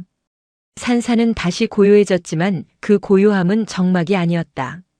땅속 깊은 곳에서부터 차오르는 생명의 울림, 그리고 시공간을 초월해 이어진 사랑의 기억이 도량 가득 충만해 있었다. 큰 스님의 무덤 위에는 이제 동자도 백구도 잠들지 않는다. 대신 영원히 지지 않는 매화 향기가 그곳을 지키고 있다. 죄는 묻히고 은혜는 꽃이 되어 해마다 봄이 오면 세상 가장 낮은 곳까지 붉은 위로를 전하고 있었다. 정심이 졸업장과 월급 봉투를 놓고 내려오려던 찰나였다. 평화롭던 서운사의 고요를 깨트리는 굉음이 산 아래에서부터 울려 퍼졌다. 쿵, 쿵, 쿵. 마치 15년 전 무덤 속에서 들려오던 그 울림과 비슷했지만 이번에는 땅속이 아닌 땅 위에서 들려오는 기계적인 소음이었다. 이게 무슨 소리죠? 정심이 급히 산을 내려가며 마주친 처사에게 물었다. 처사의 얼굴은 사색이 되어 있었다. 큰일 났습니다. 굴착기입니다. 개발업자들이 기어이 장비를 끌고 들어왔어요. 대웅전 앞마당은 이미 아수라장이었다. 안전모를 쓴 인부들과 양복 입은 남자들이 영암주지 스님을 둘러싸고 고성을 지르고 있었다. 법적으로 다 끝난 문제입니다. 퇴거 명령 떨어졌는데 왜 자꾸 버티십니까? 양복을 입은 남자가 서류 뭉치를 흔들며 소리쳤다. 이제는 노구가 된 영암 스님은 지팡이에 의지한 채 부들부들 떨고 있었다. 이놈들아, 여기가 어디라고 감히 쇠붙이를 들이밀어. 여기는 부처님 도량이고 큰 스님이 잠드신 곳이다. 아, 할아버지. 말귀 참 못 알아드시네. 이 땅 주인은 서운사가 아니라니까요. 60년 전 토지대장 확인했다니까요. 무덤 있는 저 비탈면은 우리 태성 리조트 사유지란 말입니다. 정심은 숨이 턱 막혔다. 큰 스님의 무덤과 매화나무가 있는 그 비탈길이 사유지라니. 정심이 인파를 헤치고 앞으로 나섰다. 훤칠한 키와 단호한 눈빛에 양복쟁이들이 잠시 멈칫했다. 무슨 일입니까? 대화로 하시죠. 정심이 영암 스님을 부축하며 차갑게 물었다. 당신은 뭐야? 현장 소장으로 보이는 남자가 비아냥거렸다. 저는 건축가 이정심입니다. 그리고 이절이 상주입니다. 정심의 목소리에는 힘이 있었다. 그는 남자가 들고 있는 서류를 낚아채듯 받아 훑어보았다. 내용은 충격적이었다. 한국 전쟁 당시 행정착오로 인해 서운사의 경계가 잘못 설정되어 있었고 큰 스님의 무덤이 위치한 산 7번지는 원래 지역 유지였던 최 씨 가문의 땅이라는 것이었다. 그 땅을 최근 리조트 개발 회사인 태성건설이 매입했고 그들은 그곳에 전망대와 케이블카를 설치할 계획이었다. 보시다시피 합법입니다. 다음 주까지 이장 안 하시면 강제 집행 들어갑니다. 저 나무도 베어버릴 거고요. 소장은 무덤가에 매화나무를 손가락질했다. 배단이요? 저 나무가 어떤 나무인 줄 알고. 정심이 언성을 높였다. 어떤 나무긴요? 그냥 길 막고 있는 잡목이지. 아무튼 공사 일정 빡빡하니까 알아서들 하쇼. 그들은 으름장을 놓고 굴착기 시동을 껐지만 철수하지는 않았다. 언제든 밀고 들어올 기세였다. 영암 스님이 바닥에 주저앉아 통곡했다. 무산 스님이 가시자마자 이런 변고가 생기는구나. 내가 못나서 큰 스님 묘소 하나 지키지 못하고. 정심은 주먹을 꽉 쥐었다. 품에 안긴 강아지 백설이가 컹 하고 짖었다. 15년 전 뼈와 뿌리로 얽혀 지켜냈던 그 자리를 이번에는 자본의 논리가 파헤치려 하고 있었다. 스님 걱정 마세요. 정심이 영암 스님의 손을 잡았다. 제가 지킵니다. 제 전공이 이거잖아요. 땅과 건물을 다루는 일. 하지만 상대는 거대 기업이었다. 정심의 눈앞에 15년 전보다 더 차갑고 거대한 현실의 벽이 가로막고 있었다. 정심은 휴가를 내고 절에 눌러앉았다. 그는 건축사 자격증과 인맥을 총동원해 해당 토지의 이력을 추적하기 시작했다.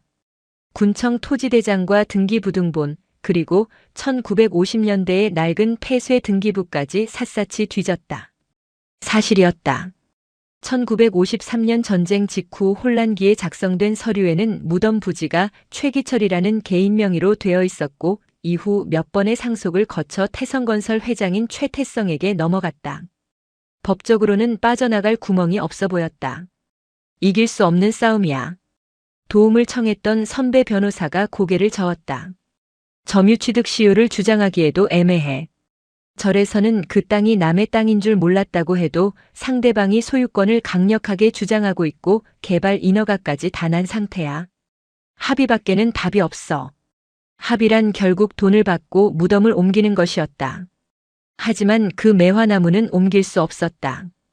뿌리가 바위 틈과 유골 깊숙이 얽혀 있어 파내는 순간 나무도 죽고 유골도 훼손될 것이 뻔했다.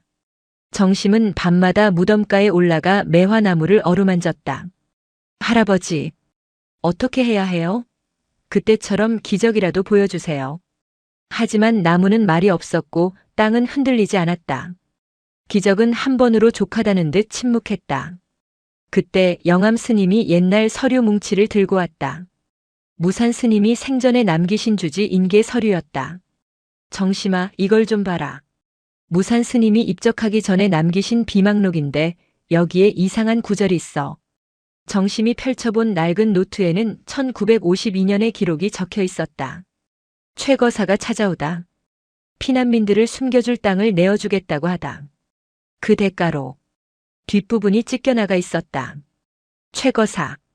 태성건설 회장 최태성의 부친이나 조부일 가능성이 컸다. 정심의 뇌리에 번개 같은 직감이 스쳤다. 큰 스님은 단순히 무단 점거를 한 것이 아니었다. 전쟁 당시 최 씨 집안과 모종의 약속이나 거래가 있었던 것이다. 피난민들을 숨겨줄 땅. 서운사 뒷산, 즉 무덤이 있는 그 비탈면에는 실제로 전쟁 때 피난민들이 토구를 파고 살았던 흔적이 있었다. 박혜진 할머니도 그곳을 거쳐갔을지 모른다. 정심은 다음 날 무작정 태성건설 본사를 찾아갔다. 회장 면담 요청은 당연히 거절당했다. 로비에서 쫓겨난 정심은 포기하지 않고 매일 아침 본사 앞에서 1인 시위를 시작했다. 피켓에는 자극적인 문구 대신 사진 한 장을 붙였다. 만개한 붉은 매화나무와 그 아래 잠든 백구의 사진. 그리고 한 문장을 적었다. 이 나무의 뿌리가 당신의 아버지를 기억하고 있습니다. 일주일이 지났을 때였다. 비가 추적추적 내리는 날 검은 세단 한 대가 정심 앞에 멈춰섰다. 차창이 내려가고 백발이 성성한 노신사가 정심을 뚫어지게 쳐다보았다. 최태성 회장이었다. 젊은이 차에 타게. 노신사의 목소리는 건조했지만 위엄이 있었다. 차 안에서 최 회장은 정심이 든 피켓의 사진을 가리켰다. 자네 우리 아버지를 아나? 모릅니다. 하지만 이 나무는 압니다. 1952년 서운사 큰 스님과 회장님의 선친 사이에 있었던 일을요. 정심은 도박을 걸었다. 찢어진 비망록의 내용을 토대로 추리한 내용을 사실인 양 던졌다. 최 회장의 눈매가 가늘어졌다. 내일 아침 내 집무실로 오게. 서류 같은 건 필요 없고 그 사진만 들고 와. 회장실은 거대했다. 최태성 회장은 창밖으로 서울 시내를 내려다보고 있었다. 우리 아버지는 지독한 구두쇠였지. 땅 한 평도 남에게 공짜로 주는 법이 없는 분이었어. 최 회장이 입을 열었다. 그런데 유독 그 산 서운사 뒷산만큼은 절대 팔지 말라고 유언하셨네. 개발도 하지 말고 그냥 두라고. 나는 그게 그저 풍수지리 때문인 줄 알았어. 유언을 어기시고 개발하려 하시는 겁니까? 정심이 물었다. 회사가 어려워. 부도가 코앞이야. 그 산을 개발해서 리조트를 짓지 않으면 다 죽네. 아버지 유언이고 뭐고 산 사람은 살아야지. 최 회장은 쓴웃음을 지었다. 정심은 사진을 탁자에 내려놓았다. 이 매화나무. 뿌리 아래에 무엇이 있는지 아십니까? 큰 스님 유골이라 들었네. 유골뿐만이 아닙니다. 큰 스님이 평생 가슴에 품고 있던 참회와 그리고 회장님 선친의 자비가 묻혀 있습니다. 정심은 무산 스님의 비망록 이야기를 꺼냈다. 전쟁 당시 선친께서는 피난민들을 위해 사유지었던 그 산을 내어주셨습니다. 큰 스님은 그 은혜를 잊지 않으셨고요. 그래서 당신의 무덤을 굳이 그 척박한 비탈에 쓰신 겁니다. 그 땅이 자비의 땅임을 영원히 표시하기 위해서요. 최 회장은 침묵했다. 정심은 말을 이었다. 회장님, 이 나무를 베어내고 콘크리트를 덮으면 리조트는 지을 수 있겠죠. 하지만 회장님 선친께서 남기신 가장 위대한 유산인 사람을 살린 땅이라는 역사는 영원히 사라집니다. 건축가로서 말씀드립니다. 최고의 건축은 건물을 짓는 게 아니라 장소의 기억을 지키는 것입니다. 최 회장이 서랍을 열어 낡은 흑백 사진 한 장을 꺼냈다. 젊은 시절의 아버지 최기철과 고결 스님 큰 스님과 나란히 서서 찍은 사진이었다. 배경은 폐허가 된 서운사였다. 두 사람의 표정은 비장해 보였다. 아버지가 스님을 존경했었지.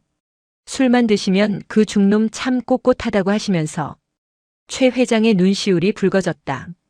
사업 논리에 매몰되어 잊고 있었던 아버지의 진짜 모습이 떠오른 듯 했다.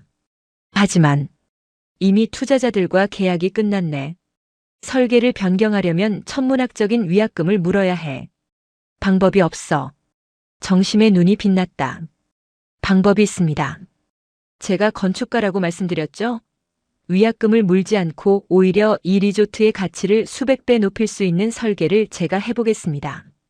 기회를 주십시오. 정심에게 주어진 시간은 단 3일이었다.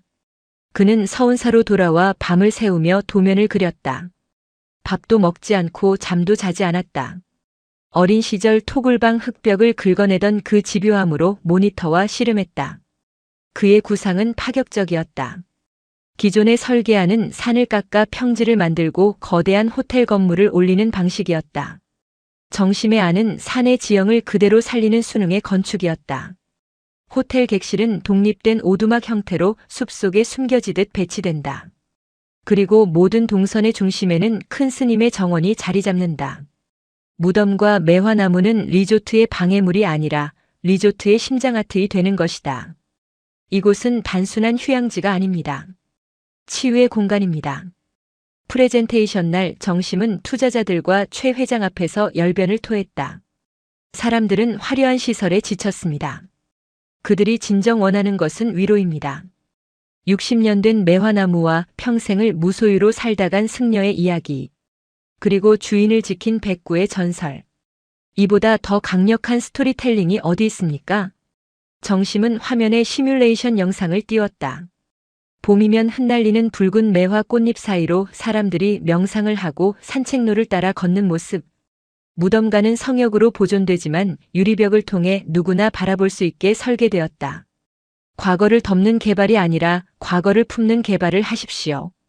이것이 서운사와 태성건설이 상생하는 유일한 길입니다. 발표가 끝나자 침묵이 흘렀다. 투자자들은 계산기를 두드리는 표정이었다. 그때 최 회장이 자리에서 일어났다. 나는 찬성일세. 그는 떨리는 손으로 정심의 어깨를 짚었다. 자네 말이 맞아. 아버지가 땅을 지킨 이유가 있었어. 이 나무를 보라고 남기신 거야. 투자자들도 하나둘 고개를 끄덕였다. 문화적 가치를 내세운 프리미엄 힐링 리조트. 그것은 기존의 저가형 관광단지보다 훨씬 더 매력적인 사업 아이템이었다. 위기는 기회가 되었다. 정심은 태성건설의 총괄 건축자문으로 위촉되어 서운사 리조트 프로젝트를 지휘하게 되었다. 그의 첫 번째 지시는 간단했다. 매화나무 반경 50m 내에는 못 하나도 박지 마십시오. 오직 흙길만 허용합니다. 3년 후 봄. 서운사 주변은 몰라보게 달라졌다. 하지만 흉물스러운 콘크리트 건물은 보이지 않았다. 숲속에 은은하게 자리 잡은 목조 건물들이 자연과 하나 되어 숨쉬고 있었다. 입구에는 서운사 치유의 숲이라는 소박한 현판이 걸려 있었다. 무덤가는 가장 아름다운 정원이 되었다. 봉분 주변에는 낮은 돌담이 둘러쳐졌고 그 안에는 사시사철 피는 야생화들이 심어졌다. 그리고 그 중심에는 거대한 붉은 매화나무가 왕처럼 군림하고 있었다. 오늘은 특별한 날이었다. 정심의 결혼식이 열리는 날이었다. 상대는 프로젝트를 진행하며 만난 조경 디자이너였다. 그녀는 정심이 매화나무를 대하는 태도에 반했다고 했다. 식장은 호텔홀이 아닌 바로 큰 스님의 무덤 앞마당이었다. 하객으로 온 최태성 회장이 주례를 맡았다. 영암주지 스님은 목탁을 두드리며 축가를 대신했다. 신랑 이정심 군은 이 나무처럼 비바람에도 흔들리지 않고 신부를 지킬 것을 맹세합니까? 맹세합니다. 정심의 대답이 산사에 울려 퍼졌다. 그때 바람이 불어와 붉은 꽃비가 내렸다. 하객들은 환호성을 질렀다. 정심은 신부의 손을 잡고 무덤을 향해 절을 올렸다. 할아버지, 저 결혼해요. 이제 진짜 어른이 됐어요. 무덤 속은 고요했지만 정심은 느낄 수 있었다. 땅속 깊은 곳에서 전해지는 따뜻한 파동을. 그리고 어디선가 들려오는 딸랑거리는 은방울 소리를. 그 소리는 15년 전 들었던 슬픈 환청이 아니었다. 축복의 종소리였다. 결혼식이 끝나고 사람들이 모두 돌아간 뒤 정심은 홀로 무덤가에 남았다. 그의 곁에는 이제 늑수그레해진 강아지 백설이가 앉아 있었다. 녀석은 초대 백구의 환생인 양점잖게 꼬리를 흔들었다. 정심은 매화나무 줄기에 손을 댔다. 거친 나무 껍질의 감촉이 마치 큰 스님의 손바닥 같았다. 할아버지, 저 알 것 같아요. 정심이 속삭였다. 스님이 되지 않아도 부처가 되는 법을요. 땅을 사랑하고 사람을 사랑하고 기억을 지키는 것. 제 삶 자체가 수행이고 기도라는 것을요. 매화나무 가지가 바람에 흔들리며 정심의 머리를 쓰다듬었다. 해가 지고 서쪽 하늘이 붉게 물들었다. 매화꽃보다 더 붉은 노을이었다. 그 노을 속으로 낡은 승복을 입은 노승과 작은 여자아이, 그리고 하얀 개 한 마리가 걸어가는 뒷모습이 아른거렸다. 그들은 더 이상 뒤돌아보지 않았다. 이제 이 땅에는 그들의 슬픔을 대신 짊어지고 꽃을 피워낼 든든한 파수꾼 정심이 있으니까. 어둠이 내리자 매화나무 위로 반딧불이 한 마리가 날아올랐다. 그 작은 불빛은 서운사의 밤을, 그리고 세상의 어둠을 밝히는 작지만 꺼지지 않는 등불이 되어 타올랐다. 은혜는 땅에 묻혀도 사라지지 않는다. 때가 되면 반드시 더 찬란한 꽃으로 피어난다. 영상이 마음에 드셨다면 구독과 좋아요, 댓글 부탁드립니다.